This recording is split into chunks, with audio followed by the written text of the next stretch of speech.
Media Punjab TV देख रहे देश विदेश के दर्शकों को मेरे वालों गुरदीश पाल कौर बाजवा वालों ते मेरे नाल बैठे सरदार जसवीर सिंह घुम्मण वालों वाहिगुरू जी का खालसा वाहिगुरू जी की फतेह। तो दर्शकों को दस दिए कि अज का जिहड़ा गलबात विचार चर्चा का प्रोग्राम असीं आप जी की सेवा दे विच लैके आए हैं। जिवें तुसीं जानदे हो कि पूरे भारत दे विच पंजाब दे विच इस समय चोणों का माहौल जिहड़ा पूरी तरह भखिया होया है और इस भखे हुए चोण दंगल दे विच केस दी हवा किस पासे है इस बारे असीं विचार करांगे, गल्लां करांगे और इस दे नाल तुसीं भी आके सानूं दसना कि तुहाडी नज़र दे विच जिहड़ा ये आम लोकां दा सर्वेखण है ये की कहंदा है कि भारत दे अंदर जिहड़ी सियासत दे विच वड्डी उथल पुथल हो रही है वो केस पक्ष वाल होएगी क्योंकि 7 अप्रैल नूं जिहड़ियां अपनियां पड़ावार जिहड़ा चोणां दा सिलसिला सीगा वो भारत दे विच शुरू होया और 6 पड़ाव जिहड़े ने इस दे मुकम्मल हो चुके ने ते बाकी रहिंदे 3 पड़ाव जिहड़े 30 अप्रैल जिहड़ा पंजाब वास्ते भी एक फैसला कुन समा होएगा। उस तो बाद 7 मई ते 12 मई नूं जिहड़ियां ने ये चोणां जिहड़ियां ने वो पूर्ण तौर ते संपन्न हो जाणगियां और जिहड़े खड़े हुए नेता ने उन्हां दी किस्मत जिहड़ी है और मतदान जिहड़े अपनी वोट पा देणगे और सारा कुछ एक डब्बे दे विच बंद होएगा और इस तो बाद सारा ही जिहड़ा दारोमदार होएगा जदों चोणां तो बाद वोटां दी गिनती दे वल होएगा। ते घुम्मण साहब अज दे इस माहौल दी गल तुसी किस नजरिए नाल शुरू करनी चाहोगे? प्यारे दर्शकों के जिहड़े फोन है वो ले जाएंगे और उन्हां दे विचार सुनी जाएगी। पर भैन जी एक गल इहदे विच जरूर प्रत्यक्ष है और साफ यार है जी कि जो ये इलैक्शन है ये आम इलैक्शन नहीं है। ये एक जिहड़ियां तकरीबन सारी दुनिया की जिहड़ी निगाह है वो पूरी दुनिया के सब तो वड्डे लोकतंत्र वाल टिकी हुई है। ठीक है कि ये जिहड़ियां वोटां ने ये खास करके जिहड़ी भारत की कह लीए जां भारत की जिहड़ी 1 अरब ते 23 करोड़ आबादी है उन्हां दी किस्मत का फैसला होण जा रहा है। क्यों जिहड़ियां इस तो पहले इलैक्शनां होईयां ने उन्हां विच आम ही देखण विच आउंदा सी कि जां बीजेपी भारतीय जनता पार्टी जां कांग्रेस इन्हां दोवां दे किसी ना किसी एक दा पल्ला भारी हुंदा सी और आम इहो रहा सी कि एक बार वो ते एक बार वो जां इउं कह लीए कि जां बहुतार जिहड़ा बहुतार जिहड़ी गिनती दे विच जां बहुतार जिहड़ा टाइम है वो कांग्रेस ने राज किया है। पर ये गल कहने में कभी भी दुचिती नहीं होनी चाहिए कि कांग्रेस ने और बीजेपी ने इन्हों का कोई बहुत ज्यादा बड़ा अंतर नहीं है। क्यों हर वो मुद्दे जिहड़े इलैक्शन के कोल आके उठाए जाते हैं इलैक्शन के नतीजों तो बाद जद ही सारे जो लीडर ने वो विसार देंगे और जनता को अखों परोखे करके अपन मनवाइयां जिहड़ियां ने वो करते हैं। तो इस करके जिहड़ा तीजा बदला इस बारी आया है जे आपां कह लईए कि आम पार्टी जिहड़ी है आम आदमी पार्टी आप पार्टी जी अज आम पार्टी है इन्हें एक नवे बदलाव की जिहड़ी गल कीती है ते जिहदे करके खास करके जिहड़ा युवा है ਉਹਦੀਆਂ ਨਿਗਾਹ ਜਿਹੜੀਆਂ ਨੇ ਬਹੁਤ ਉੱਤੇ ਟਿਕੀਆਂ ਹੋਈਆਂ ਨੇ ਕਿ ਇਹ ਸ਼ਾਇਦ ਮੁਸ਼ਕਿਲ ਜਿਹੜਾ ਮੁਲਕ ਹੈ ਜਿਹੜਾ ਇੰਡੀਆ ਹੈ ਇਹਦੇ ਹਾਲਾਤ ਜਿਹੜੇ ਨੇ ਇਹ ਕੁਝ ਬਿਹਤਰ ਹੋਣਗੇ ਕਿ ਉਹਨਾਂ ਦੇ ਜਿਹੜੇ ਮੁੱਦੇ ਨੇ ਕੋਈ ਮਤਲਬ ਬਹੁਤ ਵਧੀਆ ਮੁੱਦੇ ਨੇ क्योंकि इन्होंने वांगू बीजेपी वांगू या कांग्रेस वांगू नहीं कि इलैक्शन तो बाद जब नतीजे आओ अपन सीटां लैके मुकर जाओ तो ये लोग विसार दवो। इस करके हुण अज दा जो साडा विचार चर्चा है वो भी यही है और पहले तो आप सब नाल जिहड़ी गल साझी कीती जावेगी कि ये जो इलैक्शन है एक फैसला कुन जिहड़ी इलैक्शन है इहदे विच आओ वध चढ़ के एक तो असलीयत में जानने की कोशिश करिए जी दूजा वध तो वध जिहड़ी अपनी वोटिंग करिए और जिहड़े अपना दिल है जां दिमाग है ਉਹਦੀ ਆਪਣੀ ਜਿਹੜੀ ਵਿਚਾਰ ਹੈ ਉਹ ਸੋਚ ਸਮਝ ਕੇ ਕਿਉਂਕਿ ਇਸ ਟਾਈਮ 5 ਦਿਨ ਰਹਿ ਗਏ ਨੇ ਪੰਜਾਬ ਦੇ ਵਿੱਚ ਇਲੈਕਸ਼ਨ ਹੋਣ ਦੇ ਵਿੱਚ ਸਾਰੇ ਨਾ ਔਰ ਜਿਹੜੀ ਕੀ ਕਹਿੰਦੇ ਨੇ ਪੁੱਠੀ ਘੜੀ ਹੈ ਪੁੱਠੀ ਗਿਣਤੀ ਜਿਹੜੀ ਹੈ ਉਹ ਸ਼ੁਰੂ ਹੋ ਚੁੱਕੀ ਹੈ ਔਰ ਇਸ ਵਾਰ ਜਿਹੜੀ ਖਾਸ ਗੱਲ ਇਲੈਕਸ਼ਨਸ ਦੇ ਵਿੱਚ ਵੋਟਾਂ ਦੇ ਵਿੱਚ ਦੇਖਣ ਦੇ ਵਿੱਚ ਜਿਹੜੀ ਨਜ਼ਰ ਆ ਰਹੀ ਹੈ ਕਿ ਜਿਹੜੇ बाहर रहिंदे पंजाबी जां भारती हैगे ने वो एक उचेचा जिहड़ा योगदान पा रहे हैं और इस दे विच एक खास जिहड़ा अपना इंटरस्ट दिखा रहे हैं। मतलब हर बारी वोट सिस्टम उत्थे इस तरह ही चलदा हैगा और सारे नूं पता है इत्थे वाले इन्ने मतलब अगे होके उस दे विच पार्टिसिपेट नहीं कर रहे लेकिन इस बार ਤਕਰੀਬਨ ਜਿੰਨੇ ਵੀ ਵਿਦੇਸ਼ਾਂ ਦੇ ਵਿੱਚ ਵਸ ਰਹੇ ਭਾਰਤੀ ਜਾਂ ਪੰਜਾਬੀ ਹੈਗੇ ਨੇ ਉਹ ਸਾਰਿਆਂ ਦਾ ਧਿਆਨ ਜਿਹੜਾ ਆ ਉਹ ਪੰਜਾਬ ਦੇ ਵੱਲ ਲੱਗਾ ਹੋਇਆ ਆ ਔਰ ਭਾਰਤ ਦੇ ਵੱਲ ਲੱਗਾ ਹੋਇਆ ਹੈ ਕਿ ਇਸ ਫੈਸਲਾ ਕੁਨ ਘੜੀ ਦੇ ਵਿੱਚ ਕੀ ਨਤੀਜੇ ਸਾਹਮਣੇ ਆਉਣਗੇ। ਪਰ ਇੱਕ ਜਿਹੜੀ ਗੱਲ ਹੈ ਕਿ 5 ਦਿਨ ਰਹਿ ਗਏ ਨੇ ਪੰਜਾਬ ਦੇ ਵਿੱਚ ਇਲੈਕਸ਼ਨ ਹੋਣ ਦੇ ਵਿੱਚ, ਲੇਕਿਨ ਜਿਹੜੀ ਸਥਿਤੀ ਹੈ ਇਸ ਵੇਲੇ ਉੱਥੇ ਪੰਜਾਬ ਦੇ ਵੱਖਰੇ ਵੱਖਰੇ ਜੇ ਖੇਤਰਾਂ ਦਾ ਅਸੀਂ ਸਰਵੇਖਣ ਕਰਦੇ ਹਾਂ ਤੇ ਜਿਹੜੀ ਸਥਿਤੀ ਹੈ ਉਹ ਅਜੇ ਗੁੰਝਲਪੂਰਨ ਬਣੀ ਹੋਈ ਹੈ ਔਰ ਕਲੀਅਰ ਕੱਟ ਕੋਈ ਵੀ ਮਤਲਬ ਟੇਬਲ ਤੇ ਬੈਠੇ ਸਰਵੇਖਣ ਦੀ ਮੈਂ ਗੱਲ ਨਹੀਂ ਕਰਦੀ, ਜਿਹੜੇ ਲੋਕਾਂ ਤੱਕ ਪਹੁੰਚ ਕੇ ਲੋਕਾਂ ਤੱਕ ਜਾ ਕੇ ਸਰਵੇਖਣ ਹੋ ਰਹੇ ਨੇ, ਕੋਈ ਵੀ ਗੱਲ ਜਿਹੜੀ ਹੈ ਬਿਲਕੁਲ ਮਤਲਬ ਕੋਈ ਇਹ ਨਹੀਂ ਕਹਿ ਸਕਦਾ ਵੀ ਫਲਾਨਾ ਬੰਦਾ ਇੰਨੀਆਂ ਸੀਟਾਂ ਲਏਗਾ ਜਾਂ ਜਿਹੜਾ ਤੀਜਾ ਬਦਲ ਸਾਹਮਣੇ ਆਇਆ ਹੈਗਾ ਆ ਜਾਂ ਇੱਕ ਜਿਹੜੀ ਕ੍ਰਾਂਤੀ ਸਾਹਮਣੇ ਲੋਕਾਂ ਦੇ ਸਾਹਮਣੇ ਆਈ ਹੈ ਉਹ ਸਪਸ਼ਟ ਤੌਰ ਤੇ ਬਹੁਮਤ ਲੈ ਸਕੇਗੀ ਨਾ। ਜੀ ਬਿਲਕੁਲ, ਇਹ ਜਿਹੜੀ ਗੱਲ ਅਜੇ ਗੁੰਝਲ ਦੇ ਵਿੱਚ ਆ ਤੇ ਤੁਸੀਂ ਕੀ ਸਮਝਦੇ ਹੋ ਕਿ ਜਿਹੜੀ ਗੁੰਝਲ ਆ ਲੋਕਾਂ ਦੇ ਮਨਾਂ ਦੇ ਵਿੱਚ ਦੁਚਿੱਤੀ ਹੈ, ਇਹਦਾ ਕੀ ਕਾਰਨ ਤੁਹਾਨੂੰ ਲੱਗਦਾ ਹੈ ਤੁਹਾਡੀ ਨਜ਼ਰ ਦੇ ਵਿੱਚ, ਉਪਰੀ ਨਜ਼ਰ ਦੇ ਵਿੱਚ ਤੁਸੀਂ ਦੇਖੋ ਤਾਂ? ਦੇਖੋ ਜੀ, ਇਹ ਚ ਦੋ ਰਹਿਵਾਂ ਨਹੀਂ ਕਿ ਬੇਸ਼ੱਕ ਜੋ ਸਿੱਖ ਧਰਮ ਹੈ ਇਹ ਸਰਬ ਸਾਂਝੀਵਾਲਤਾ ਦਾ ਪ੍ਰਤੀਕ ਹੈ ਔਰ ਖਾਸ ਕਰਕੇ ਪੰਜਾਬ ਦੇ ਵਿੱਚ ਅਸੀਂ ਇਸ ਧਰਮ ਨੂੰ ਜ਼ਿਆਦਾ ਮੰਨਣ ਵਾਲੇ ਹੈਗੇ ਆ, ਇਹਦੇ ਚ ਕੋਈ ਦੋ ਰਹਿਵਾਂ ਨਹੀਂ। ਹਮੇਸ਼ਾ ਭੈਣ ਜੀ ਗੱਲ ਇਹ ਹੁੰਦੀ ਵੀ ਜਦੋਂ ਕੋਈ ਵੀ ਆਦਮੀ, ਜਦੋਂ ਆਪਾਂ ਕੋਈ ਵੀ ਵੋਟ ਕਰਨੇ ਆ ਜਾਂ ਕਿਸੇ ਸੰਸਥਾ ਦੇ ਵਿੱਚ ਬਹਿੰਦੇ ਆ ਜਾਂ ਕਿਸੇ ਸਮਾਜ ਨਾਲ ਇੱਕ ਤਰਫੀ ਗੱਲ ਕਰਦੇ ਆ ਤੇ ਸਭ ਤੋਂ ਪਹਿਲਾਂ ਆਦਮੀ ਜਿਹੜਾ ਇਨਸਾਨ ਆ ਉਹ ਆਪਣੇ ਘਰ ਵੱਲ ਸੋਚੇਗਾ ਵੀ ਮੈਨੂੰ ਕਿਧਰੋਂ ਜ਼ਿਆਦਾ ਫਾਇਦਾ ਹੋ ਰਿਹਾ।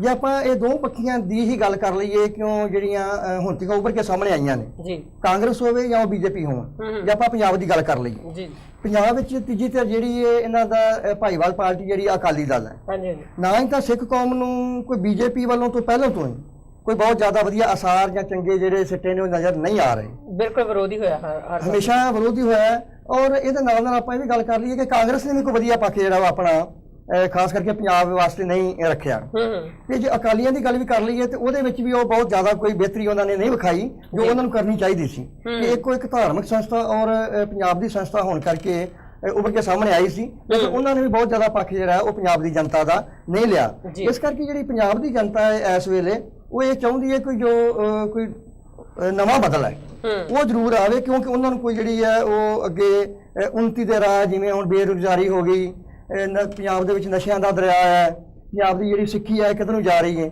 ਇਹ ਬਿਲਕੁਲ ਜਿਹੜੇ ਛੋਟੇ ਛੋਟੇ ਮੁੱਦੇ ਨਹੀਂ, ਬਹੁਤ ਵੱਡੇ ਮੁੱਦੇ ਨੇ। ਕਿ ਆਪਾਂ ਗੱਲ ਕਰ ਲਈਏ ਕਿ ਜਿਹੜੇ ਹੁਣ ਆਪ ਪਾਰਟੀ ਹੈ ਨਾ ਹੀ ਤਾਂ ਅਜੇ ਤੀਕ ਹੁਣ ਦੇਖੋ 3 ਦਹਾਕੇ ਹੋ ਚੱਲੇ ਨੇ, 1984 ਦੇ ਮਤਲਬ ਜਿਹੜਾ ਸਿੱਖ ਕਤਲੇਆਮ ਸੀ ਉਹਦੇ ਬਾਰੇ ਨਾ ਹੀ ਕਦੀ ਖੁੱਲ ਕੇ ਕਾਂਗਰਸ ਨੇ ਗੱਲ ਕੀਤੀ ਹੈ, ਨਾ ਹੀ ਬੀਜੇਪੀ ਨੇ ਕੀਤੀ। ਇਹ ਗੱਲ ਉਦੋਂ ਹੀ ਹੁੰਦੀ ਹੈ ਜਦੋਂ ਇਲੈਕਸ਼ਨ ਆਉਂਦੀ, ਲੇਕਿਨ ਚਲੋ ਇਹ ਸਿੱਖ ਕੌਮ ਨੂੰ ਕੁਛ ਨਾ ਕੁਛ ਦਾ ਕੇਜਰੀਵਾਲ ਆਇਆ ਹੈ, ਇਸਨੇ ਕੁਛ ਨਾ ਕੁਛ ਕੋਸ਼ਿਸ਼ ਕੀਤੀ ਔਰ ਕੋਸ਼ਿਸ਼ ਦੇ ਵਿੱਚ ਕਾਮਯਾਬੀ ਵੀ ਮਿਲੀ ਦਿਸ ਰਹੀ ਹੈ। ਤੁਹਾਡਾ ਮਤਲਬ ਹੈ ਕਿ ਜਿਹੜਾ ਤੀਸਰਾ ਬਦਲ ਲੋਕਾਂ ਦੇ ਸਾਹਮਣੇ ਆਇਆ, ਕਿਉਂਕਿ ਜਿਵੇਂ ਅਸੀਂ ਸੋਸ਼ਲ ਮੀਡੀਆ 'ਚ ਦੇਖ ਰਹੇ ਹਾਂ ਜਾਂ ਇੱਥੇ ਵਿਦੇਸ਼ਾਂ 'ਚ ਬੈਠੇ ਦੇਖ ਰਹੇ ਹਾਂ ਕਿ ਇੱਕ ਆਪ ਮੁਹਾਰਾ ਜਿਹੜਾ ਉਭਾਰ ਆ ਉਸ ਪਾਰਟੀ ਵਾਸਤੇ ਲੋਕਾਂ ਦੇ ਮਨ ਦੇ ਵਿੱਚ ਆ। ਲੋਕ ਸੋਚ ਰਹੇ ਆ ਕਿ ਇੱਕ ਕ੍ਰਾਂਤੀਕਾਰੀ ਜਿਹੜਾ ਪਰਿਵਰਤਨ ਹੈਗਾ ਆ ਉਹ ਸ਼ਾਇਦ ਸਮਾਂ ਆ ਗਿਆ ਆ ਭਾਰਤ ਦੇ ਵਿੱਚ, ਉਹ ਪਰਿਵਰਤਨ ਜਿਹੜਾ ਉਹ ਆ ਰਿਹਾ। ਕਿਉਂਕਿ ਇਸ ਤੋਂ ਪਹਿਲਾਂ ਵੀ ਪੰਜਾਬ ਦੀ ਗੱਲ ਜੇ ਆਪਾਂ ਕਰ ਲਈਏ ਤਾਂ ਪੀਪੀ ਪਾਰਟੀ ਜਿਹੜੀ ਸੀਗੀ ਮਨਪ੍ਰੀਤ ਬਾਦਲ ਉਹਨਾਂ ਦੀ, ਉਹਦੇ ਵਾਸਤੇ ਵੀ ਲੋਕਾਂ ਦੇ ਵਿੱਚ ਉਤਸ਼ਾਹ ਸੀਗੀ ਉਸ ਵਕਤ ਔਰ ਉਸ ਸਥਾਨ ਤੋਂ ਸਮਾਂ ਖਾ ਕੇ ਉਹਨਾਂ ਲੋਕਾਂ ਨੇ ਉਹ ਲੋਕ ਵੀ ਤੁਰੇ ਸੀ, ਲੇਕਿਨ ਕਿਸੇ ਪ੍ਰਕਾਰ ਦਾ ਉਹ ਸਪਸ਼ਟ ਬਹੁਮਤ ਉਸ ਵੇਲੇ ਪੰਜਾਬ ਦੇ ਵਿੱਚ ਨਹੀਂ ਲੈ ਸਕੇ ਜਾਂ ਕਹਿ ਲਓ ਕਿ ਉਹ ਆਪਣੇ ਮੁੱਦਿਆਂ ਤੇ ਉਸ ਤਰ੍ਹਾਂ ਨਹੀਂ ਖਲੋ ਸਕੇ ਜਾਂ ਥਿੜਕ ਗਏ ਜਾਂ ਵਿਰੋਧ ਵਿੱਚ ਵੀ ਨਹੀਂ ਬੈਠ ਸਕੇ। ਉਸ ਤੋਂ ਬਾਅਦ ਫਿਰ ਜਿਹੜੀ ਆਪ ਪਾਰਟੀ ਹੈਗੀ ਆ, ਪਰ ਇਹਦੇ ਵਿੱਚ ਦੇਖਣ ਵਾਲੀ ਘੁੰਮਣ ਸਾਹਿਬ ਇੱਕ ਖਾਸ ਗੱਲ ਹੈ ਕਿ ਲੋਕ ਨੌਜਵਾਨ ਤਬਕਾ ਜਿਹੜਾ ਆਪ ਮੁਹਾਰੇ ਇਸ ਦੇ ਨਾਲ ਹੋ ਤੁਰਿਆ ਹੈ। ਜੀ ਬਿਲਕੁਲ, ਕਿਉਂਕਿ ਉਹਨਾਂ ਨੇ ਇਹਨਾਂ ਦੋਨਾਂ ਪਾਰਟੀਆਂ ਦਾ ਕੋਈ ਜਿਹੜਾ ਆਉਣ ਵਾਲਾ ਫਿਊਚਰ ਹੈ, ਆਉਣ ਵਾਲਾ ਜਿਹੜਾ ਭਵਿੱਖ ਹੈ ਉਹਦੇ ਬਾਰੇ ਕੋਈ ਜਿਹੜੀ ਉਹ ਨਹੀਂ ਦੱਸ ਰਹੀ, ਗਾਂ ਜਿਹੜਾ ਚਾਨਣ ਹੈ ਉਹ ਨਹੀਂ ਦੱਸ ਰਿਹਾ ਵੀ ਕੁਝ ਸਾਡੇ ਵਾਸਤੇ ਕਰਨਗੇ। ਤੇ ਤੁਹਾਨੂੰ ਕੀ ਲੱਗਦਾ ਕਿ ਪੰਜਾਬ ਦੇ ਵਿੱਚ ਜਿਵੇਂ ਅਸੀਂ ਅੱਗੇ ਵੀ ਗਾਹੇ ਬਗਾਹੇ ਗੱਲਾਂ ਕਰਦੇ ਰਹਿੰਦੇ ਹਾਂ ਕਿ ਨਸ਼ੇ ਜਿਹੜੇ ਆ ਉਹ ਬਹੁਤ ਵੱਡੀ ਪੱਧਰ ਦੇ ਉੱਤੇ ਐਕਸਪੋਰਟ ਹੋਣ ਲੱਗ ਗਏ ਔਰ ਖਾਸ ਕਰਕੇ ਪੰਜਾਬ ਦੇ ਲੋਕਾਂ ਦੇ ਉੱਤੇ ਉਹਨਾਂ ਦੀ ਵਰਤੋਂ ਹੋਣ ਲੱਗ ਗਈ। ਪੰਜਾਬ ਦੇ ਵਿੱਚ ਹਿਸਾਬ ਲਾ ਲਓ ਵੀ ਰੇਤਾ ਬਜਰੀ ਦਾ ਮਾਫੀਆ ਤੱਕ ਵੀ ਉੱਠ ਖਲੋਇਆ ਆ ਔਰ ਇਸ ਖੇਤਰ ਦੇ ਵਿੱਚ ਕਤਲੇਆਮ ਵੀ ਹੋਣ ਲੱਗ ਗਿਆ ਆ।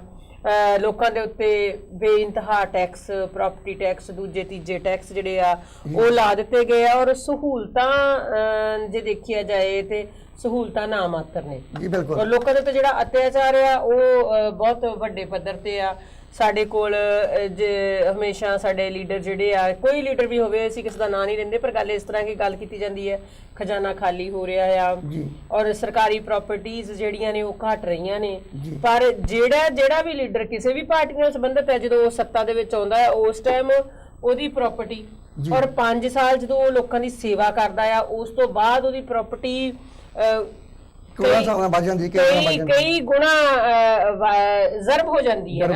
ਹਾਲਾਂਕਿ ਜਦੋਂ ਜੇ ਦੇਖਿਆ ਜਾਵੇ ਵੀ ਉਹ ਤਾਂ ਸਾਰਾ ਟਾਈਮ 5 ਸਾਲ ਆਪਣੀ ਪ੍ਰਾਪਰਟੀ ਵੱਲ ਧਿਆਨ ਨਹੀਂ ਦੇ ਸਕਿਆ ਹੁੰਦਾ, ਘਰ ਦੇ ਲੋਕਾਂ ਦੀ ਸੇਵਾ ਰਿਹਾ ਹੁੰਦਾ। ਉਹ ਦੇਖੋ ਭੈਣ ਜੀ, ਦੋ ਗੱਲਾਂ ਨਹੀਂ ਕਿ ਜਿਹੜੀ ਬਦਲਾਵ ਹੈ ਜਾਂ ਇੱਕ ਨਵੀਂ ਕ੍ਰਾਂਤੀ ਦੀ ਗੱਲ ਆਪਾਂ ਕਰ ਲਈਏ ਜੀ, ਉਹ ਜਿਹੜੀ ਆਪ ਪਾਰਟੀ ਨੂੰ ਵੇਖ ਕੇ ਹਰ ਜੋ ਭਾਵੇਂ ਕੋਈ ਯੁਵਾ ਹੈ ਜਾਂ ਕੋਈ ਬਜ਼ੁਰਗ ਨੇ, ਉਹਨਾਂ ਨੂੰ ਇਸ ਚੀਜ਼ ਦੀ ਜਿਹੜੀ ਲਹਿਰ ਹੈ ਬਿਲਕੁਲ ਉਹਨਾਂ ਦੇ ਦਿਮਾਗ ਵਿੱਚ ਆ ਰਹੀ ਹੈ ਕਿ ਠੀਕ ਹੈ, ਦੇਖੋ ਹੁਣ ਜਿਹੜੀ ਇਹ ਨਵੀਂ ਪਾਰਟੀ ਸੀ, ਬਿਲਕੁਲ ਇਸ ਗੱਲ ਕਹਿਣ ਦੇ ਵਿੱਚ ਮੈਂ ਕੋਈ ਦੋ ਰਾਵਾਂ ਨਹੀਂ ਸਮਝਾਂਗਾ ਔਰ ਨਾ ਹੀ ਮੈਂ ਗਰੇਜ ਕਰਾਂਗਾ ਕਿ ਜਿੱਥੇ ਇਸ ਪਾਰਟੀ ਨੇ ਮੰਨ ਲਓ ਕਿ 1000 ਰੁਪਇਆ ਲਾ ਕੇ ਕੰਮ ਕਰਨਾ ਹੈ, ਇਹ ਜਿਹੜੀਆਂ ਦੂਜੀਆਂ ਦੋਵੇਂ ਪਾਰਟੀਆਂ ਨੇ 1 ਕਰੋੜ ਰੁਪਇਆ ਜਿਹੜਾ ਉਸ ਜਗ੍ਹਾ ਤੇ ਲਾਉਂਦੀਆਂ ਨੇ ਔਰ ਲਾ ਰਹੀਆਂ ਨੇ।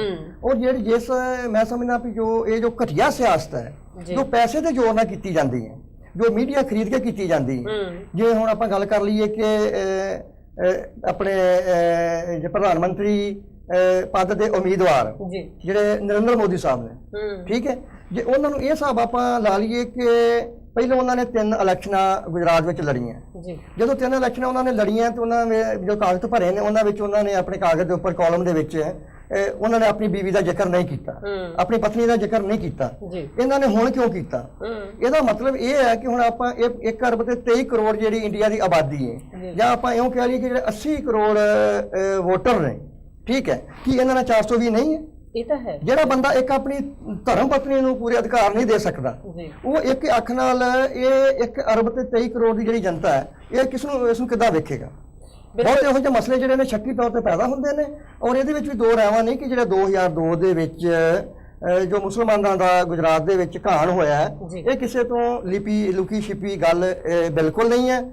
ਔਰ ਦੂਜੇ ਪਾਸੇ ਗੱਲ ਆਪਾਂ ਇਹ ਵੀ ਕਰਦੇ ਹਾਂ ਵੀ ਇਹ ਗੱਲ ਕਹਿਣ ਵਿੱਚ ਵੀ ਕਦੀ ਝਿਜਕ ਨਹੀਂ ਹੋਣੀ ਚਾਹੀਦੀ ਕਿ ਜਿਹੜਾ ਇਹ ਗੁਜਰਾਤ ਦਾ ਮਾਡਲ ਬਣਾ ਕੇ ਪੇਸ਼ ਕੀਤਾ ਜਾ ਰਿਹਾ, ਬਿਲਕੁਲ, ਔਰ ਉਹ ਚੀਜ਼ ਨਹੀਂ ਹੈ ਜਿਹੜੀ ਉਹ ਕਹਿ ਰਹੇ ਨੇ। ਅਸਲ ਦੇ ਵਿੱਚ ਜੇ ਤੁਸੀਂ ਜਾਂ ਮੈਂ ਅਸੀਂ ਗੁਜਰਾਤ ਨਹੀਂ ਗਏ ਜਾਂ ਕੋਈ ਇਸ ਤਰ੍ਹਾਂ ਦਾ ਨਿਰਪੱਖ ਵਿਅਕਤੀ ਗੁਜਰਾਤ ਨਹੀਂ ਗਿਆ, ਤੇ ਸਾਡੇ ਸਾਹਮਣੇ ਇੱਕ ਬੜਾ ਵੱਡਾ ਅਡੰਬਰ ਰਚਿਆ ਸੀ ਵੀ ਗੁਜਰਾਤ ਜਿਹੜਾ ਆ ਇਹ ਵਿਕਾਸ ਦੀਆਂ ਲੀਹਾਂ ਤੇ ਆ। ਲੇਕਿਨ ਕੇਜਰੀਵਾਲ ਦੇ ਦੌਰੇ ਤੋਂ ਬਾਅਦ ਉਹ ਸਾਰੀ ਗੱਲਬਾਤ ਦੀ ਜਿਹੜੀ ਇੱਕ ਫੂਕ ਨਿਕਲ ਗਈ ਵੀ ਕਿੰਨਾ ਕੁ ਵਿਕਾਸ ਹੋਇਆ। ਔਰ ਖਾਸ ਕਰਕੇ ਉੱਥੇ ਜਿਹੜੇ ਸਿੱਖ ਕਿਸਾਨ ਹੈਗੇ ਨੇ ਕੱਛ ਦੇ ਖੇਤਰ ਦੇ ਵਿੱਚ, ਉਹਨਾਂ ਦੇ ਉੱਤੇ ਕੇਸ ਚਲਾਇਆ ਜਾ ਰਿਹਾ ਹੈ, ਉਹਨਾਂ ਨੂੰ ਜ਼ਮੀਨਾਂ ਤੋਂ ਵਿਹੋਣੇ ਕੀਤਾ ਜਾ ਰਿਹਾ ਹੈ। ਬਹੁਤ ਸਾਰੀਆਂ ਐਸੀਆਂ ਗੱਲਾਂ ਨੇ ਜਿਹੜੀਆਂ ਵਿਚਾਰ ਮੰਗਦੀਆਂ ਨੇ। ਪਰ ਇਸ ਦੇ ਨਾਲ ਨਾਲ ਇੱਕ ਗੱਲ ਹੋਰ ਵੀ ਹੈ ਕਿ ਜਿਸ ਪ੍ਰਾਂਤ ਦੀ ਅਸੀਂ ਗੱਲ ਕਰ ਰਹੇ ਹਾਂ, ਪੰਜਾਬ ਦੀ, ਦੋਨੋਂ ਪਾਰਟੀਆਂ ਆਪ ਨੂੰ ਛੱਡ ਕੇ ਜਿਹੜੀਆਂ ਦੂਜੀਆਂ ਇਸ ਟਾਈਮ ਹੁਕਮਰਾਨ ਪਾਰਟੀਆਂ ਹੈਗੀਆਂ ਨੇ, ਉਹਨਾਂ ਦੇ ਚੋਣ ਮੈਨੀਫੈਸਟੋ ਦੇ ਵਿੱਚ ਇਸ ਵੇਲੇ ਕੋਈ ਵੀ ਪੇਂਡੂ ਕਿਸਾਨੀ ਨਾਲ ਸੰਬੰਧਿਤ ਜਿਹੜੇ ਮੁੱਦੇ ਹੈਗੇ ਉਹ ਬਿਲਕੁਲ ਨਹੀਂ ਛੇੜੇ ਗਏ ਹੈਗੇ। ਔਰ ਬਸ ਲੋਕਾਂ ਨੂੰ ਚੋਣ ਵਾਅਦਿਆਂ ਦਾ ਇੱਕ ਲੁਭਾਉਣਾ ਜਿਹਾ ਮੈਨੀਫੈਸਟੋ, ਜਿਹੜੇ ਵਾਅਦੇ ਚੋਣਾਂ ਤੱਕ ਹੀ ਹੋਣੇ ਨੇ ਔਰ ਚੋਣਾਂ ਹੋਣ ਤੋਂ ਬਾਅਦ ਜਿੰਨਾ ਵਾਅਦਿਆਂ ਨੂੰ ਉੱਥੇ ਹੀ ਭੁੱਲ ਜਾਣਾ ਆ, ਉਹ ਜਿਹੜੇ ਵਾਅਦੇ ਲੋਕਾਂ ਦੇ ਨਾਲ ਕੀਤੇ ਜਾ ਰਹੇ ਆ ਔਰ ਲੋਕਾਂ ਨੂੰ ਸਬਜ਼ ਬਾਗ ਦਿਖਾਏ ਜਾ ਰਹੇ ਆ।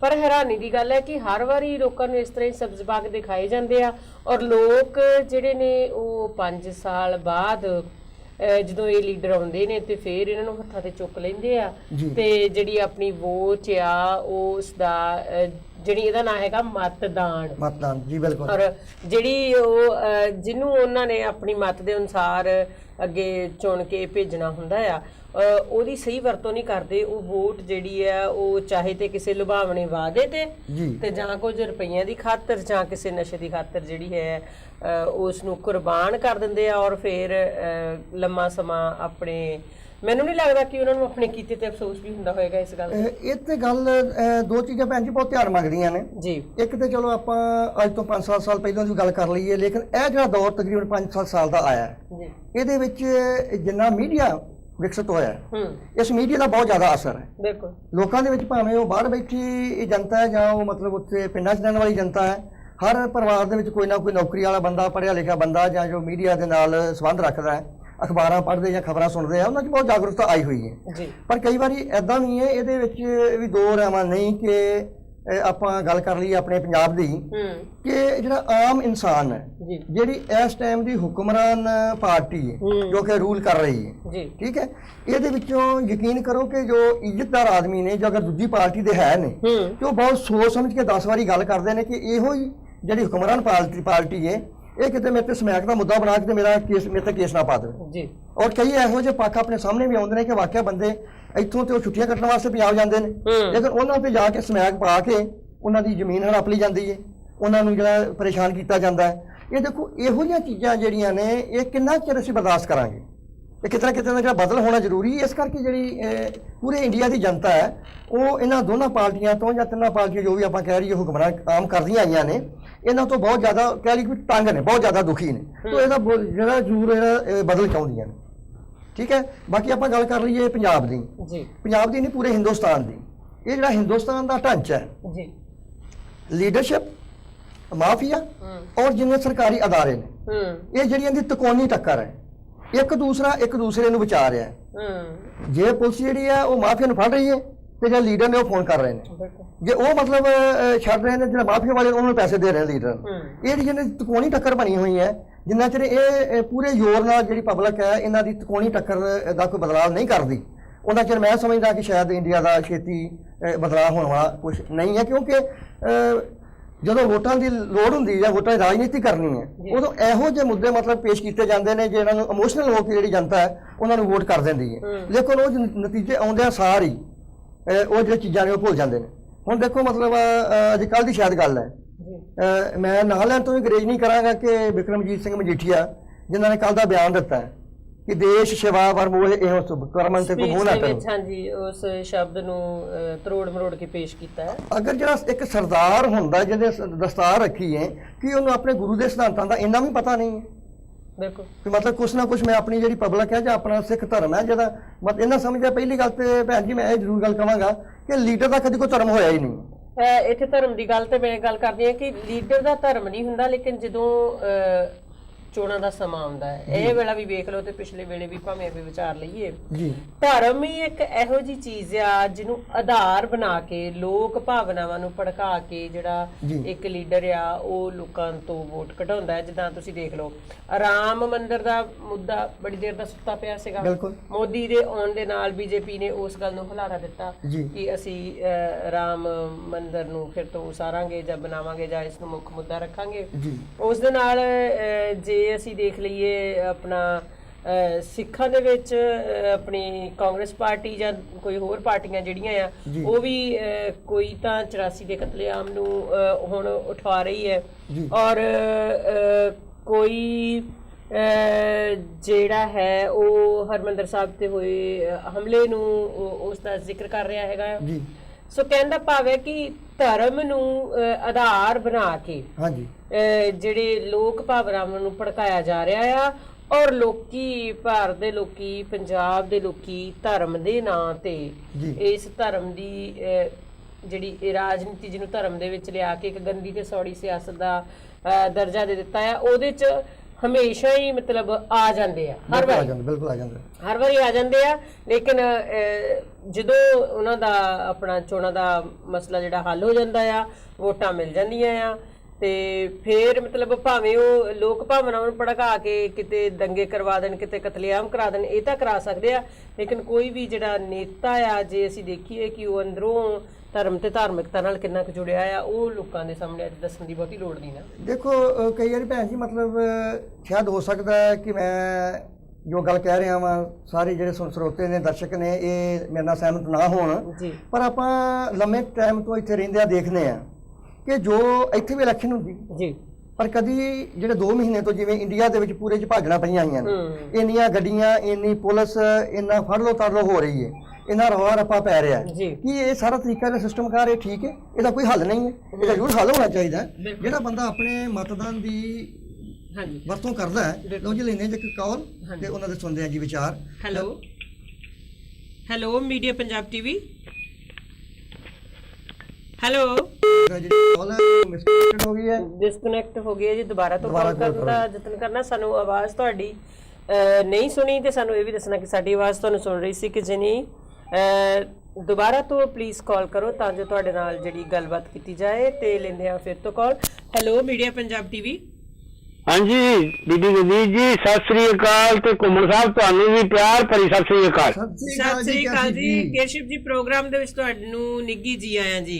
बहुत मेहरबानी जी ते इस वेले जिन्ने साडे दर्शक देख रहे हैं ते सुन रहे हैं मीडिया पंजाब टीवी नू ਜੀ उन्हां नू भी प्यार भरी सत श्री अकाल। ਜੀ ਸਤਿ ਸ੍ਰੀ ਅਕਾਲ। ਤੇ ਤੁਸੀਂ ਅੱਜ ਜਿਸ ਵਿਸ਼ੇ ਤੇ ਅਸੀਂ ਗੱਲ ਕਰ ਰਹੇ ਹਾਂ ਬੜਾ ਭਖਿਆ ਹੋਇਆ ਤੇ ਇਸ ਟਾਈਮ ਬੜਾ ਗਰਮਾਇਆ ਹੋਇਆ ਮੁੱਦਾ ਆ ਔਰ ਤੁਸੀਂ ਵੀ ਨਾਲ ਨਾਲ ਹੀ ਇਸ ਦੇ ਬਾਰੇ ਪੜ੍ਹ ਰਹੇ ਹੋ ਔਰ ਸੋਸ਼ਲ ਮੀਡੀਆ ਤੇ ਵੀ ਗੱਲ ਕਰ ਰਹੇ ਹੋ। ਮੀਡੀਆ ਪੰਜਾਬ 'ਚ ਵੀ ਅਸੀਂ ਗੱਲ ਕਰ ਰਹੇ ਹਾਂ ਤੇ ਕੀ ਨਜ਼ਰ ਆ ਰਿਹਾ ਆ ਇਸ ਵੇਲੇ ਤੁਹਾਨੂੰ ਸਾਰਾ ਜੋ ਹਾਲਾਤ ਨੇ ਉੱਥੇ ਦੇ ਨਾ? इस वेले तो महाभारत छिड़िया है जी। ਬਿਲਕੁਲ ਬਿਲकुल महाभारत छिड़िया है ते हुण सारे बखियान तां पिछे रह गए, हुण तां तीर कमान ਚੱਕੀ ਫਿਰਦੇ ਆ। ਠੀਕ ਹੈ ਠੀਕ ਹੈ। ਬਖਿਆਨਾ ਵਾਲੀ ਗੱਲ ਕਈ ਚਿਰ ਦੀ ਪਰ ਹਾਲ ਦੀ ਘੜੀ ਤੱਕ ਜਿਹੜੀਆਂ ਗੱਲਾਂ ਕਹੀਏ ਤੇ ਜਿਹੜੀਆਂ 16ਵੀਂ ਪਾਰਲੀਮੈਂਟ ਦੀਆਂ ਚੋਣਾਂ ਹੋਣੀਆਂ ਜੀ ਇਹ ਬੜੀਆਂ ਹੀ ਅਜੀਬ ਕਿਸਮ ਦੀਆਂ ਨੇ ਤੇ ਕਾਫੀ ਸਾਰੀਆਂ ਕਹੀਏ ਵੀ ਬੋਲ ਬਾਣੀ ਦੇ ਪੱਖੋਂ ਪੰਜਾਬ ਵਿੱਚ ਖਾਸ ਕਰਕੇ ਬੋਲ ਬਾਣੀ ਦੇ ਪੱਖੋਂ ਬਹੁਤ ਮਾੜੀਆਂ। ਅੱਜ ਕੱਲ ਕੋਈ ਇਹ ਨਹੀਂ ਦੱਸ ਰਿਹਾ ਵੀ ਸਾਡੀ ਪਾਰਟੀ ਨੇ ਮੁਲਕ ਬਾਰੇ ਕੀ ਸੋਚਿਆ, ਅਸੀਂ ਕੀ ਕਰਨਾ ਹੈ। ਜੀ ਦੂਜੇ ਦੇ ਕੀੜੇ ਕੱਢ ਰਹੇ ਆ। ਬਿਲਕੁਲ ਦੂਜਿਆਂ ਦੇ ਕੀੜੇ ਕੱਢਣ ਨਾਲ ਮੁਲਕ ਦਾ ਭਲਾ ਨਹੀਂ ਹੋਣਾ।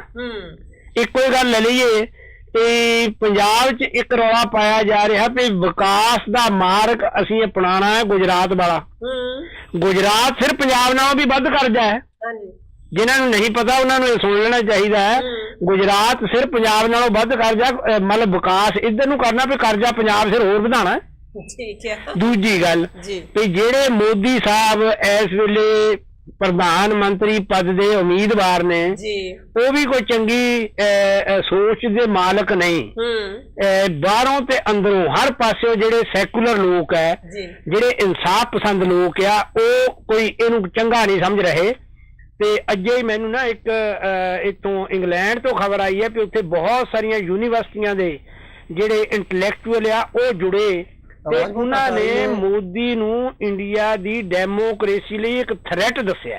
ਬਿਲਕੁਲ ਬਿਲਕੁਲ ਖਤਰਾ ਇੱਕ ਬਹੁਤ ਵੱਡਾ ਖਤਰਾ ਜਿਹੜਾ। ਦੇਖੋ ਜੀ ਹੋਰ ਬਹੁਤ ਸਾਰੇ ਲੋਕ ਆ, ਮੈਂ ਤੁਹਾਨੂੰ ਇਹ ਦੱਸ ਦਿੰਦਾ ਵੀ ਕਿੰਨੀਆਂ ਯੂਨੀਵਰਸਿਟੀਆਂ ਦੇ ਇਹ ਲੋਕ ਆਏ। ਮੈਨੂੰ ਹੁਣੇ ਕਿਸੇ ਦੀ ਆਈ ਸੀ ਈਮੇਲ ਜੀ British educational institutions including the University of Warwick, University of Portsmouth, the London Metropolitan University, the School of Oriental and African Studies and the University College London, the University of Göttingen, the University of Manchester, the University of Central Lancashire, the University of London, the University of Wolverhampton, the University of Edinburgh, the University of East London, Oxford, Brookes University, the University of the Arts London, the University of Edinburgh, the University of Leeds, King's College London, the University of Witwatersrand, Stellenbosch University, the University of Westminster, the Glasgow Caledonian University, the University of Birmingham and Durham University।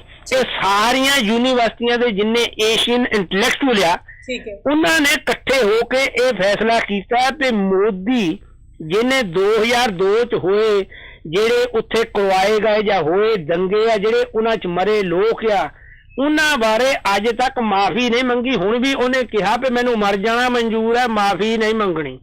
ਦੂਜੀ ਗੱਲ ਭਾਰਤੀ ਸੰਵਿਧਾਨ ਇਸ ਗੱਲ ਦੀ ਇਜਾਜ਼ਤ ਨਹੀਂ ਦਿੰਦਾ ਕਿ ਤੁਸੀਂ ਕਿਸੇ ਨੂੰ ਜਿਵੇਂ ਅਮਰੀਕਾ ਦਾ ਜਿੰਨੇ ਵੀ ਜਿਹੜੇ ਪ੍ਰਧਾਨਗੀ ਰਾਜ ਵਾਲੇ ਰਾਜ ਹੈ ਉਹ ਇਹ ਕਰਦੇ ਆ ਵੀ ਪ੍ਰਧਾਨਗੀ ਅਹੁਦੇ ਦਾ ਇੱਕ ਬੰਦਾ ਬਣਾਉਂਦੇ ਆ, ਫਿਰ ਉਹ ਜਿਹਨੂੰ ਮਰਜ਼ੀ ਥਾਪੀ ਜਾਵੇ, ਜਿਹਨੂੰ ਮਰਜ਼ੀ ਨਾ ਥਾਪੀ ਜਾਵੇ।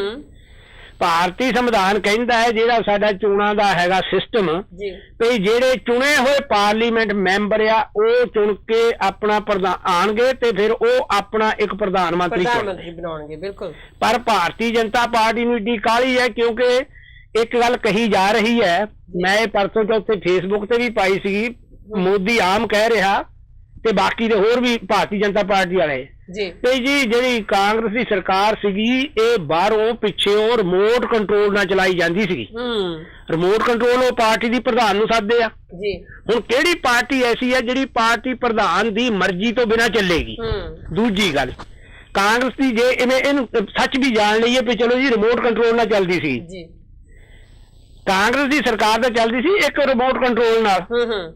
ਜੇ ਭਾਰਤੀ ਜਨਤਾ ਪਾਰਟੀ ਜਾਂ ਇਹਨਾਂ ਦੇ ਜਿਹੜੇ ਲਗੜੇ ਸਾਰੇ ਰਲ ਕੇ ਆਉਂਦੇ ਆ ਤਾਂ ਉਹ ਦੋ ਰਿਮੋਟ ਕੰਟਰੋਲਾਂ ਨਾਲ ਚੱਲਣੀ ਆ ਸਰਕਾਰ। ਬਿਲਕੁਲ ਇੱਕ ਰਿਮੋਟ ਕੰਟਰੋਲ ਹੋਣਾ ਹੈ ਮੁੰਬਈ 'ਚ ਤੇ ਦੂਜਾ ਹੋਣਾ ਨਾਗਪੁਰ। ਬਿਲਕੁਲ RSS ਵਾਲਿਆਂ ਦਾ ਹੋਣਾ ਤੇ ਦੂਜਾ ਹੋਣਾ ਸਰਮਾਏਦਾਰਾਂ ਦਾ।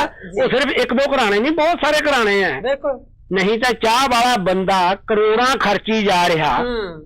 ਤੇ ਦੂਜੀ ਗੱਲ ਇੱਕ ਬੜੀ ਹੈਰਾਨੀ ਦੀ ਗੱਲ ਆ ਤੇ ਮੋਦੀ ਨੇ ਕਿਹਾ, ਮੋਦੀ ਪਹਿਲਾਂ ਤਾਂ ਲੱਭਣ ਲੱਗ ਪਿਆ ਸੇਫ ਕੋਈ ਸੀਟ ਲੱਭਿਆ ਵੇ ਉਹਦੇ ਬਾਰੇ ਦੇਖੀਏ। ਵਾਰਾਣਸੀ ਲੱਭੀ, ਉੱਥੋਂ ਆਪਣਾ ਹੀ ਬੰਦਾ ਚੱਕ ਕੇ ਪਰੇ ਮਾਰਿਆ ਬਈ ਵਾਰਾਣਸੀ ਲੜਾਂਗੇ ਜੀ।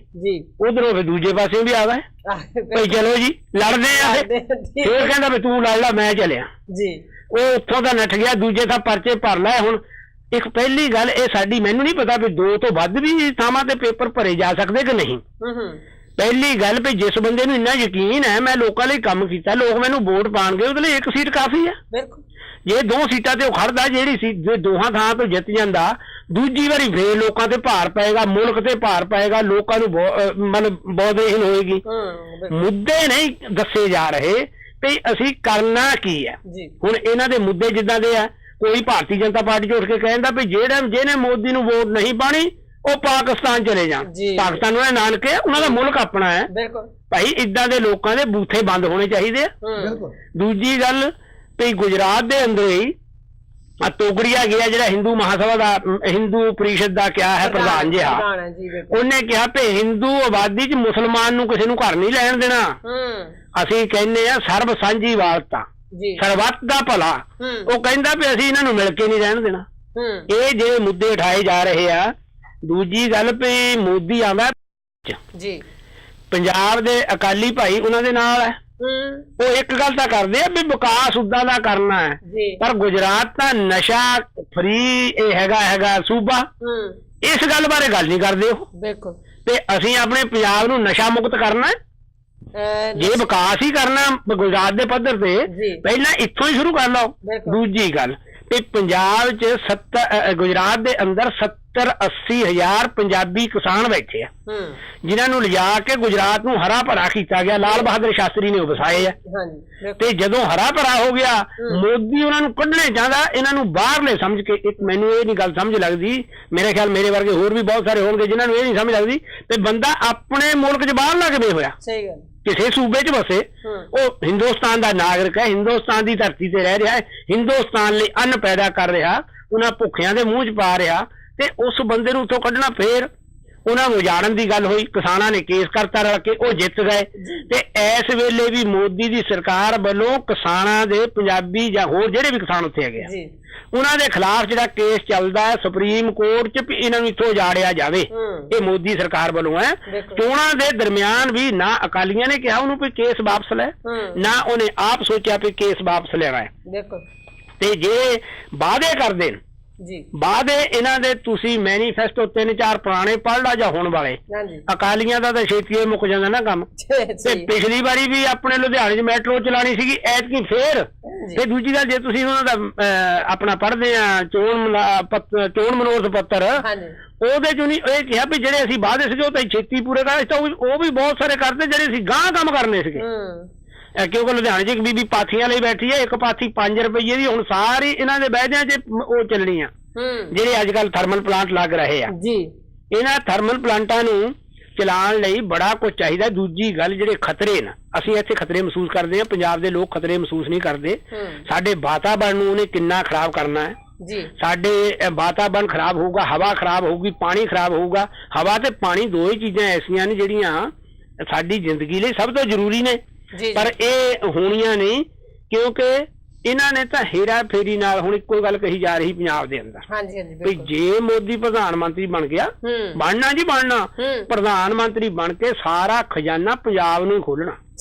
ਪੰਜਾਬ ਦੀਆਂ ਸੀਟਾਂ 13 ਨੇ, ਬਿਲਕੁਲ। ਉੱਥੇ 543 ਬੈਠੇ ਆ। ਔਰ ਦੂਸਰੀ ਗੱਲ ਇਹ ਆ ਕਿ ਮੈਂ ਆਪਣਾ ਬਾਦਲ ਸਾਹਿਬ ਦੀ ਜ਼ੁਬਾਨ ਤੋਂ ਹੀ ਬਿਆਨ ਸੁਣ ਰਹੀ ਸੀ, ਹਾਂਜੀ, ਕਹਿੰਦੇ ਜੀ ਜੇ ਸਾਡੇ ਕੋਲੋਂ ਪੰਜਾਬ ਦੇ ਵੋਟਰਾਂ ਨੂੰ ਅਪੀਲ ਹੈ ਕੋਈ ਗਲਤੀ ਹੋ ਗਈ ਹੈ, ਸਾਡੀ ਸਜ਼ਾ ਮੋਦੀ ਨੂੰ ਨਾ ਦੇਣ, ਮੋਦੀ ਨੂੰ ਨਾ ਦੇਣ। ਹਾਂ, ਇਹ ਹੁਣ ਇਹਨਾਂ ਦੀ ਹਿੱਕ ਦਾ ਤਵੀਤ ਇਹ ਹੈ ਨਵਾਂ। ਠੀਕ ਹੈ ਜੀ, ਇਸ ਕਰਕੇ ਇਹ ਹਿੱਕ ਦੇ ਤਵੀਤ ਨੂੰ ਲਾਣਾ ਪੈਣਾ ਹੈ, ਨਹੀਂ ਤਾਂ ਮੁਲਕ ਦੇ ਅੰਦਰ ਬਹੁਤ ਕੁਝ ਉਹੀ ਵਾਪਰਨਾ। ਜਿਹੜੇ ਬੰਦੇ ਦੇ ਮਤਲਬ ਮੁੱਖ ਮੰਤਰੀ ਹੁੰਦੇ ਆ ਉਹਦੇ ਸੂਬੇ 'ਚ ਇੰਨੇ ਲੋਕ ਮਾਰੇ ਜਾਣ, ਉਹਨੂੰ ਨਾ ਸ਼ਰਮਿੰਦਗੀ ਹੋਵੇ, ਨਾ ਉਹ ਮਾਫੀ ਮੰਗੇ, ਇਖਲਾਕੀ ਤੌਰ ਤੇ ਉਹਦੀ ਬਣਦੀ ਹੈ। ਮੁੱਖ ਮੰਤਰੀ ਹੁੰਦਿਆਂ ਮੇਰੀ ਜ਼ਿੰਮੇਵਾਰੀ ਹੈ, ਮੈਂ ਇਸ ਗੱਲ ਦੀ ਖਿਮਾ ਚਾਹਨਾ। ਪਰ ਜੇ ਆਪਾਂ ਤੀਸਰੇ ਫਰੰਟ ਤੇ ਕੋਨੇ ਜਿਹੜਾ ਟੱਕਰ ਹੋ ਰਹੀ ਹੈ ਉਹਦੀ ਗੱਲ ਕਰ ਲਈਏ ਤੇ ਉਹ ਬੰਦਾ ਜਿਹਦਾ ਇੱਕ ਬਿੱਲ ਪਾਸ ਨਹੀਂ ਹੋਇਆ ਤੇ ਉਹ ਦਿੱਲੀ ਦੇ ਵਿੱਚ ਅਸਤੀਫਾ ਦੇ ਗਿਆ ਆ।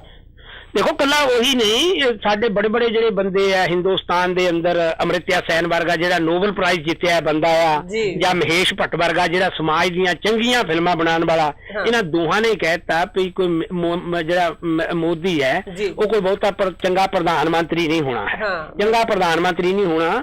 ਸਾਡੇ ਤਾਂ ਪੰਜਾਬ ਨੂੰ ਤਾਂ ਖਾ ਗਿਆ ਸਾਰਾ ਕੁਝ ਹੀ। ਪਹਿਲਾਂ ਅਸੀਂ ਸਾਰੇ ਪਿੰਡਾਂ ਚੋਂ ਆਏ ਆ, ਮੇਰਾ ਖਿਆਲ ਆ ਵੀ ਕਿਸੇ ਪਿੰਡ 'ਚ ਵੀ 2-4 ਤੋਂ ਵੱਧ ਅਮਲੀ ਨਹੀਂ ਸੀ ਹੁੰਦੇ। ਬਿਲਕੁਲ ਬਿਲਕੁਲ। ਤੁਸੀਂ ਕੱਲ ਦੀ ਪੰਜਾਬੀ ਟ੍ਰਿਬਿਊਨ ਦਾ ਆਪਣਾ ਸੰਪਾਦਕੀ ਪੜ੍ਹ ਲਓ, ਉਹਨੇ ਲਿਖਿਆ ਵੀ 60 ਤੋਂ 70% ਅਮਲੀ ਮਿਲਦੇ ਆ ਹੁਣ। ਸਹੀ ਗੱਲ। ਜੇ ਪਿੰਡਾਂ 'ਚ ਇਹ ਹਾਲ ਹੋ ਗਿਆ, ਸਾਡੀ ਪੰਜਾਬੀ ਨਸਲ ਤਬਾਹ ਹੋ ਜਾਣੀ ਆ ਜੀ, ਕਿਉਂਕਿ ਇਸ ਵੇਲੇ ਉਹਨਾਂ ਨੂੰ ਕੰਮਕਾਰ ਕੋਈ ਨਹੀਂ, ਚੋਰੀ ਚਕਾਰੀ ਕਰਨੀ ਪਊਗੀ, ਨਸ਼ਾ ਖਾਣਾ ਪਊਗਾ, ਸਰੀਰ ਜਾਂਦੇ ਲੱਗਣੇ ਆ, ਲੋਕਾਂ ਦੇ ਘਰ ਨਹੀਂ ਵਸਣੇ, ਗਾਂ ਬੱਚੇ ਨਹੀਂ ਆਣੇ। ਇਹ ਸਾਰਾ ਕੁਝ ਜੋ ਕੁਝ ਸਾਨੂੰ ਦਿਸ ਰਿਹਾ ਹੈ ਨਾ, ਇਹ ਬਹੁਤ ਮਾੜਾ ਹੈ। ਇੱਕ ਗੱਲ ਅਸੀਂ ਕਹਿਣੀ ਚਾਹੁੰਦੇ ਹਾਂ ਵੀ ਕੇਜਰੀਵਾਲ ਤੇ ਉਹਦੀ ਪਾਰਟੀ ਨੇ ਇੱਕ ਨਵੀਂ ਸੋਚ ਪੈਦਾ ਕੀਤੀ ਹੈ ਹਿੰਦੁਸਤਾਨ ਦੇ ਅੰਦਰ, ਜਿਹੜੀ ਹੁਣ ਇਹ ਸੀਗੀ ਵੀ ਨਹੀਂ ਜੀ ਕਿਸਮਤ ਦੀਆਂ ਗੱਲਾਂ, ਜੋ ਬਾਬੇ ਨੇ ਲਿਖਤਾ ਠੀਕ ਹੈ। ਬਾਬੇ ਨੇ ਕੱਖ ਨਹੀਂ ਲਿਖਿਆ, ਲਿਖਣਾ ਅਸੀਂ ਹੈ। ਉਹਨੇ ਇਹ ਦੱਸਿਆ ਵੀ ਆਓ ਉੱਠ ਕੇ ਕੁਛ ਕਰੀਏ, ਕੁਛ ਹੋ ਸਕਦਾ ਹੈ। ਦਿੱਲੀ 'ਚ ਹੋ ਗਿਆ ਤੇ ਹੁਣ ਇੱਥੇ ਵੀ ਹੋਣਾ ਹੈ। ਪਰ ਜਿਹੜੀਆਂ ਚਾਲਾਂ ਚੱਲੀਆਂ ਜਾ ਰਹੀਆਂ ਉਹ ਬਹੁਤ ਖਤਰਨਾਕ ਨੇ। ਤੇ ਇਹ ਦਿਨ ਜਿਹੜੇ 2-4 ਦਿਨ ਆਣੇ ਆ, 2-4 ਅਗਲੇ ਦਿਨ, ਇਹਨਾਂ 'ਚ ਬਹੁਤ ਕੁਝ ਪੰਜਾਬ ਦੇ ਅੰਦਰ ਵੀ ਹੋਣਾ ਤੇ ਬਾਕੀ ਸੂਬਿਆਂ ਦੇ ਅੰਦਰ ਵੀ ਹੋਣਾ। ਬਿਲਕੁਲ। ਇਹਨਾਂ ਨੇ ਵੋਟਾਂ ਖਰੀਦਣੀਆਂ ਵੀ, ਇਹਨਾਂ ਵੋਟਾਂ ਚੱਕਣੀਆਂ ਵੀ ਹੈ, ਜਿਵੇਂ ਜਿਹੜੀਆਂ ਬਣਾਈਆਂ ਗਈਆਂ ਵੋਟਾਂ ਗਲਤ, ਉਹਨਾਂ ਨਾਲ ਵੀ ਸਾਰਾ ਕੁਝ ਹੋਣਾ ਹੈ। ਮੈਂ ਪੜ੍ਹ ਰਹੀ ਸੀ ਕਿ ਸਰਵੇਖਣ ਦੱਸ ਰਿਹਾ ਵੀ 6000 ਬੰਦਾ ਜਿਹੜਾ ਬਠਿੰਡੇ ਦੇ ਵਿੱਚ ਇਸ ਟਾਈਮ ਮਰ ਚੁੱਕਾ ਆ, ਉਹਨਾਂ ਦੀਆਂ ਵੋਟਾਂ ਵੀ ਭੁਗਤਣਗੀਆਂ ਔਰ ਪੈਣਗੀਆਂ। ਸ਼ਰੀਫ ਸਾਹਿਬ ਤੁਸੀਂ ਕਾਲ ਤੇ ਬਣੇ ਲਓ, ਅਸੀਂ ਦੂਸਰੀ ਕਾਲ ਲੈ ਲੈਂਦੇ ਹਾਂ ਤੇ ਨਾਲ ਫਿਰ ਗੱਲਬਾਤ ਇਸੇ ਤਰ੍ਹਾਂ ਹੀ ਚੱਲਦੀ ਰਹੇਗੀ ਨਾ। ਠੀਕ ਹੈ ਜੀ। ਹਾਂਜੀ, ਵਧਦੇ ਹਾਂ ਅਗਲੀ ਕਾਲ ਵੱਲ ਜੀ। ਮੀਡੀਆ ਪੰਜਾਬ ਟੀਵੀ, ਸਤਿ ਸ਼੍ਰੀ ਅਕਾਲ ਜੀ। ਸਤਿ ਸ਼੍ਰੀ ਅਕਾਲ ਜੀ। ਮੇਰਾ ਨਾਮ ਜਸਵਿੰਦਰਪਾਲ ਸਿੰਘ। ਹਾਂਜੀ ਜਸਵਿੰਦਰ ਰਾਜ ਜੀ, ਪ੍ਰੋਗਰਾਮ ਦੇ ਵਿੱਚ ਤੁਹਾਡਾ ਬਹੁਤ ਹੀ ਨਿੱਘਾ ਸਵਾਗਤ ਹੈ। ਤੇ ਤੁਸੀਂ ਕੀ ਕਹਿਣਾ ਚਾਹੋਗੇ ਅੱਜ ਦੇ ਇਸ ਮੁੱਦੇ ਤੇ? ਮੈਂ ਹੁਣ ਕੀ ਕਹਾਂ, ਤੁਸੀਂ ਨਹੀਂ ਕੁਛ ਨਾ ਕੁਛ ਤਾਂ ਕਹਿਣਾ ਪਏਗਾ ਨਾ, ਇੰਨਾ ਕੁਛ ਹੋ ਰਿਹਾ ਹੈ। ਪਹਿਲਾਂ ਤੇ ਮੈਂ ਇੱਕ ਥੋੜੀ ਜਿਹੀ ਮਸ਼ਹੂਰੀ ਆਪਣੀ ਕਰਨ ਲੱਗਾ ਵਾਂ ਕਿ ਭਈ 27 ਤਰੀਕ ਨੂੰ ਦਿਨ ਐਤਵਾਰ ਨੂੰ ਜੀ ਫਰੈਂਕਫਰਟ ਦੇ ਵਿੱਚ ਪਹੁੰਚ ਰਹੇ ਮੀਡੀਆ ਪੰਜਾਬ ਟੀਵੀ ਦੀ ਟੀਮ। ਠੀਕ ਹੈ ਜੀ। ਆਮ ਲੋਕਾਂ ਦੇ ਚੁਣਾਵਾਂ ਬਾਰੇ ਜੋ ਇਸ ਵਕਤ ਹਨੇਰੀ ਚੱਲੀ ਜਾਂ ਹਵਾ ਚੱਲੀ, ਉਹ ਹੁਣ ਪਤਾ ਨਹੀਂ ਹਵਾ ਕਿਹਦੀ ਹੈ। ਹਾਂਜੀ, ਇਹ ਤੇ ਹੁਣ ਬਾਅਦ ਚ ਪਤਾ ਲੱਗੇਗਾ ਉੱਥੇ ਪਹੁੰਚ ਕੇ। ਇਹ ਤਾਂ ਔਰ ਵੈਸੇ ਵੀ ਨਤੀਜੇ ਆਉਣ ਤੋਂ ਬਾਅਦ ਅਸਲ ਹਵਾ ਤਾਂ ਫੇਰ ਪਤਾ ਲੱਗੇਗੀ, ਲੇਕਿਨ ਇਸ ਕਰਕੇ ਉਸ ਹਵਾ ਬਾਰੇ ਪਤਾ ਕਰਨਾ ਅਸੀਂ ਪਹੁੰਚ ਰਹੇ ਹਾਂ ਮੀਡੀਆ ਪੰਜਾਬ ਤੇ ਫਰੈਂਕਫਰਟ ਤੇ। ਹਰ ਮਾਈ ਭਾਈ ਨੂੰ, ਹਰ ਉਸ ਸਾਰੂ ਵੀਰ ਨੂੰ, ਭੈਣ ਨੂੰ ਬੇਨਤੀ ਹੈ ਸਾਡੇ ਵੱਲੋਂ ਕਿ ਉਹ ਹੁਮ ਆ ਕੇ ਗੁਰੂ ਘਰ ਪਹੁੰਚਣ, ਆਪਣੇ ਵਿਚਾਰ ਜਰੂਰ ਸਾਡੇ ਨਾਲ ਸਾਂਝੇ ਕਰਨ। ਜਰੂਰ, ਕਿਉਂਕਿ ਇਹ ਅਸੀਂ ਬਾਰ-ਬਾਰ ਅਪੀਲ ਵੀ ਕਰਦੇ ਰਵਾਂਗੇ ਆਉਣ ਵਾਲੇ ਟਾਈਮ ਦੇ ਵਿੱਚ ਵੀ ਕਿ ਜਰੂਰ ਜਿਹੜੇ ਆਪਣੇ ਜਿਹੜੇ ਵਿਚਾਰ ਹੈਗੇ ਆ ਉਹ ਦੱਸਣੇ ਚਾਹੀਦੇ। ਔਰ ਆਪਣੇ ਭੈਣ ਭਰਾ ਜਿਹੜੇ ਅਸੀਂ ਤਾਂ ਵੋਟ ਨਹੀਂ ਪਾ ਰਹੇ, ਜਿਹੜੇ ਪਾ ਰਹੇ ਹੈਗੇ ਆ, ਸਾਡਾ ਯਤਨ ਹੋਣਾ ਚਾਹੀਦਾ ਹੈ ਕਿ ਉਹਨਾਂ ਨੂੰ ਇਹ ਕਿਹਾ ਜਾਏ ਵੀ ਜਰੂਰ ਵੋਟ ਪਾਓ, ਆਪਣੀ ਮਤ ਦਾ ਇਸਤੇਮਾਲ ਕਰੋ ਔਰ ਦੇਖੋ ਤੁਹਾਡੀ ਸੋਚ ਵਿੱਚ ਕਿਹੜਾ ਬੰਦਾ। ਦੇਖੋ ਜੀ, ਇਹ ਰਾਠ ਉਹਨਾਂ ਦਾ ਬਹੁਤ ਵਧੀਆ ਯਤਨ ਹੈ ਤੇ ਅਸੀਂ ਵੀ ਲੋਕਾਂ ਨੂੰ ਅਪੀਲ ਕਰਾਂਗੇ ਕਿ ਆ ਕੇ ਪਹਿਲਾਂ ਤਾਂ ਆਪਣੀ ਰਾਏ ਦੱਸੋ ਜੀ। ਬਿਲਕੁਲ। ਦੂਜੀ ਗੱਲ, ਜਿਹੜੇ ਹਿੰਦੁਸਤਾਨ 'ਚ ਆਪਣੇ ਭੈਣ ਭਾਈ ਰਿਸ਼ਤੇਦਾਰ ਵਸਦੇ ਆ ਜੀ, ਉਹਨਾਂ ਨੂੰ ਆਪਾਂ ਜਰੂਰ ਪ੍ਰੇਰਿਤ ਕਰੀਏ ਵੀ ਬਥੇਰਾ ਚਿਰ ਆਪਾਂ ਲੁੱਟ ਹੁੰਦੇ ਰਹੇ ਆ, ਹੁਣ ਘੱਟੋ ਘੱਟ ਇੱਕ ਚਾਂਸ ਦੇ ਕੇ ਦੇਖ ਲਓ। ਬਿਲਕੁਲ। ਚੰਗੇ ਬੰਦਿਆਂ ਨੂੰ ਚਾਂਸ ਦੇ ਕੇ ਦੇਖ ਲਓ। ਜੇ ਇਹ ਚਾਂਸ ਖੁੰਝ ਗਿਆ ਜੀ ਤਾਂ ਬੜਾ ਚਿਰ ਵੇਟ ਕਰਨੀ ਪੈਣੀ ਹੈ। ਇਸ ਵੇਲੇ ਸਾਡੇ ਹੱਥ ਵਿੱਚ ਆ ਕਿ ਅਸੀਂ ਆਪਣੀ ਤਕਦੀਰ ਕਿਵੇਂ ਲਿਖਣੀ ਹੈ ਜੀ, ਇਹ ਆਪਣੇ ਭੈਣ ਭਰਾਵਾਂ ਨੂੰ ਸਮਝਾਈਏ ਜਰੂਰ ਜੀ। ਰਾਜ ਸਾਹਿਬ, ਕਿਸੇ ਨੇ ਨਾ ਬੜਾ ਸੋਹਣਾ ਅੰਗਰੇਜ਼ੀ ਦਾ ਕਿਸੇ ਨੇ ਬੜਾ ਸੋਹਣਾ ਕਿਹਾ, ਉਹ ਕਹਿੰਦਾ कि bad politicians are elected by the good people who never use their vote. यानी कि हमेशा माड़े ਜਿਹੜੇ ਰਾਜਨੀਤਿਕ ਲੋਕ ਉਹਨਾਂ ਥਰੂ ਚੁਣੇ ਜਾਂਦੇ ਜਿਹੜੇ ਆਪਣੀ ਵੋਟ ਦਾ ਇਸਤੇਮਾਲ ਨਹੀਂ ਕਰਦੇ। ਬਿਲਕੁਲ ਸਹੀ ਗੱਲ। ਅਸੀਂ 60 ਸਾਲ ਤੋਂ ਉੱਪਰ ਆਜ਼ਾਦ ਹੋ ਗਏ ਜੀ।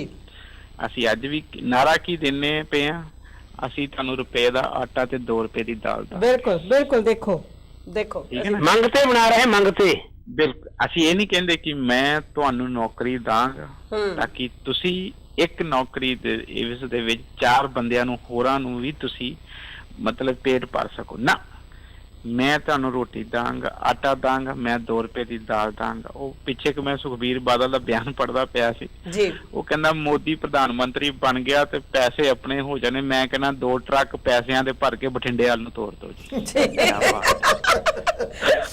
ਲੋਕੀ ਤਾਲੀਆਂ, ਲੋਕੀ ਜਿੰਦਾਬਾਦ ਸੁਖਬੀਰ ਬਾਦਲ ਜਿੰਦਾ। ਮੈਨੂੰ ਹੈਰਾਨ ਆਂਦੀ ਕਿ ਮੈਂ ਕਿਸ ਲੋਕਾਂ ਦੇ ਇਹਨਾਂ ਜਦੋਂ ਮੈਂ ਇਹਨਾਂ ਲੋਕਾਂ ਜਿੰਦਾਬਾਦ ਮੁਰਦਾਬਾਦ ਕਰਦੇ ਵੇਖਣਾ ਵਾ ਤੇ ਇੱਕ ਪਾਸੇ ਕਹਿੰਦੇ ਕਿ ਜੀ ਸ਼ਾਈਨਿੰਗ ਆ ਜੀ, ਇੰਡੀਆ ਇਜ਼ ਸ਼ਾਈਨਿੰਗ, ਇੰਡੀਆ ਜੀ ਉਹ ਆਪਣਾ ਮਾਰਸ ਦੇ ਵੱਲ ਵੀ ਜਾ ਰਿਹਾ, ਚੰਦਰਮਾ ਤੇ ਵੀ ਜਾ ਰਿਹਾ, ਹਰ ਪਾਸੇ ਜਾ ਰਿਹਾ।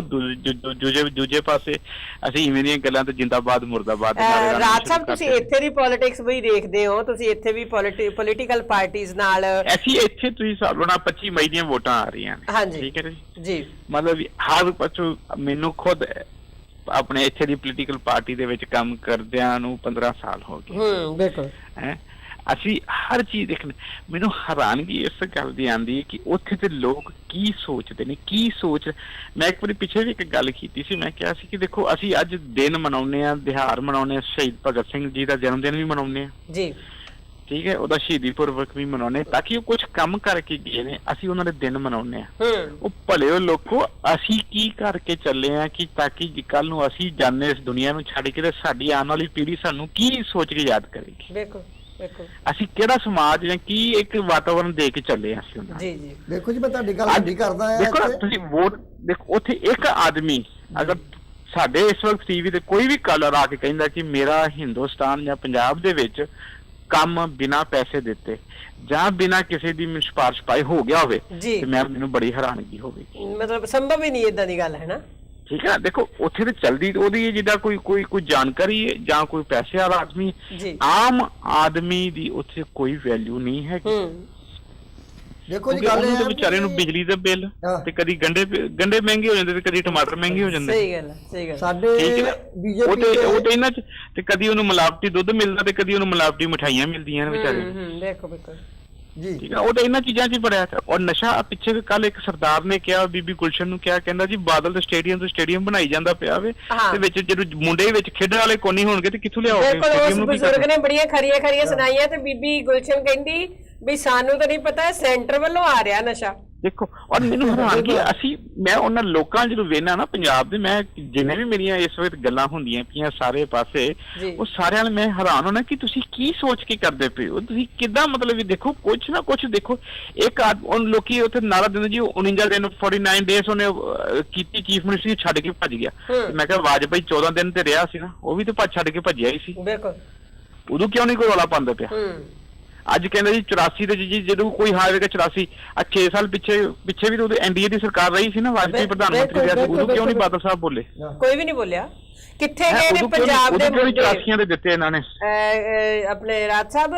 ਪੰਜਾਬ ਦੇ ਮੁੱਦੇ ਜਿਨ੍ਹਾਂ ਦੇ ਇਹਨਾਂ ਦੀ ਅਕਾਲੀ ਪਾਰਟੀ ਆਧਾਰਿਤ ਸੀਗੀ, ਪੰਜਾਬ ਦੇ ਪਾਣੀ ਦਾ ਮੁੱਦਾ, ਜਿਹੜੇ ਖਾਸ ਪੰਜਾਬ ਦੇ ਮੁੱਦੇ ਸੀਗੇ, ਉਹ ਕਿੱਥੇ ਗਏ? ਉਹ ਕਿਤੇ ਵੀ ਨਹੀਂ ਚੋਣਾਂ ਚ ਦਿਸਦੇ। ਉਹ ਜੇ ਬਾਦਲ ਨੂੰ ਪੁੱਛੋ ਗੱਲ ਕਰੋ ਇਸ ਮਸਲੇ, ਉਹ ਕਹਿੰਦਾ ਚਲੋ ਯਾਰ ਛੱਡੋ ਪਿਛਲੀਆਂ ਗੱਲਾਂ ਜੀ, ਚਲੋ ਛੱਡੋ ਪਿਛਲੀਆਂ। ਨਹੀਂ ਹੁਣ ਇੱਥੇ ਇੱਕ ਗੱਲ ਲਓ ਜੀ, ਮੈਂ ਥੋੜਾ ਜਿਹਾ ਦਖਲ ਦੇਵਾਂ ਤੁਹਾਨੂੰ ਜੀ। ਆਪਣੇ ਜਦੋਂ 5 ਸਾਲ ਸਰਕਾਰ ਰਹੀ ਹੈ ਵਾਜਪਾਈ ਦੀ, ਜੀ ਅਕਾਲੀ ਉਹਦੇ ਚ ਮੰਤਰੀ ਸਨ। ਇਹਨਾਂ ਨੇ ਇੱਕ ਵਾਰੀ ਨਹੀਂ ਕਿਹਾ ਕਿ 84 ਦੇ ਜਿਹੜੇ ਕਸੂਰਵਾਰ ਆ ਉਹਨਾਂ ਨੂੰ ਸਜ਼ਾ ਮਿਲੇ। ਜੇ ਕਮਿਸ਼ਨ ਬਣਾਤਾ ਤਾਂ ਉਹਦੇ ਲਈ ਕੋਈ ਸੀਮਾ ਨਹੀਂ ਮਿੱਥੀ ਵੀ ਇਹ 6 ਮਹੀਨੇ ਚ ਸਾਲ ਚ ਆਪਣਾ ਫੈਸਲਾ ਦਊਗਾ। ਉਦੋਂ ਇਹਨਾਂ ਕਿਹਾ ਵੀ ਅਸੀਂ ਬਾਜ਼ਾਰ ਤੇ ਛੱਡ ਦੇਣੀ ਹੈ, ਨਹੀਂ ਤਾਂ ਇਹਨਾਂ ਨੂੰ ਕਾਤਲਾਂ ਨੂੰ ਸਿਆਮਾਂ ਦਿਓ। ਇਹਨਾਂ ਦਾ ਮਸਲਾ ਹੈ ਕਿ ਕੋਈ ਨਾ ਕੋਈ ਇਦਾਂ ਦਾ ਮਸਲਾ ਰੱਖਿਆ ਜਾਵੇ ਜਿੱਥੇ ਹਰ ਸਾਲ ਹਰ ਵਾਰੀ ਵੋਟਾਂ ਵੇਲੇ ਆਪਣੀਆਂ ਰੋਟੀਆਂ ਸੇਕ ਲਈਆਂ ਜਾਣ। ਹੁਣ ਵੀ 84 ਦੇ ਮਸਲੇ ਤੇ ਰੋਟੀਆਂ ਸੇਕ ਰਹੇ ਆ। ਸਜ਼ਾ ਦੇ ਹੱਕਦਾਰ ਅਕਾਲੀ ਆਪ ਹੈ ਜਿਨ੍ਹਾਂ ਨੇ ਕੋਈ ਲਹਿਰ ਨਹੀਂ।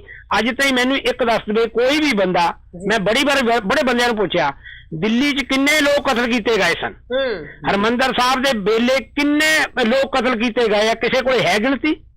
30 ਸਾਲ ਬੀਤ ਗਏ ਜੀ। ਬਿਲਕੁਲ 30 ਸਾਲਾਂ 'ਚ ਕੋਈ ਗਿਣਤੀ ਲਿਆ ਕੇ ਦੱਸ ਦੇ, ਆਪਾਂ ਉਹਨੂੰ ਸ਼ਾਬਾਸ਼ ਦੇਵਾਂਗੇ। ਸ਼੍ਰੋਮਣੀ ਕਮੇਟੀ ਨੂੰ ਪੁੱਛੋ ਤੁਸੀਂ 30 ਸਾਲ ਕੀ ਕੀਤਾ ਹੈ। ਉਹ ਗਾਲਾਂ ਕੱਢਦੇ ਆਪਣੇ ਸਿੱਖ ਭਰਾਵਾਂ ਨੂੰ ਜਿਹੜੇ ਦੂਸਰੀ ਸਿਆਸੀ ਪਾਰਟੀ 'ਚ ਆ।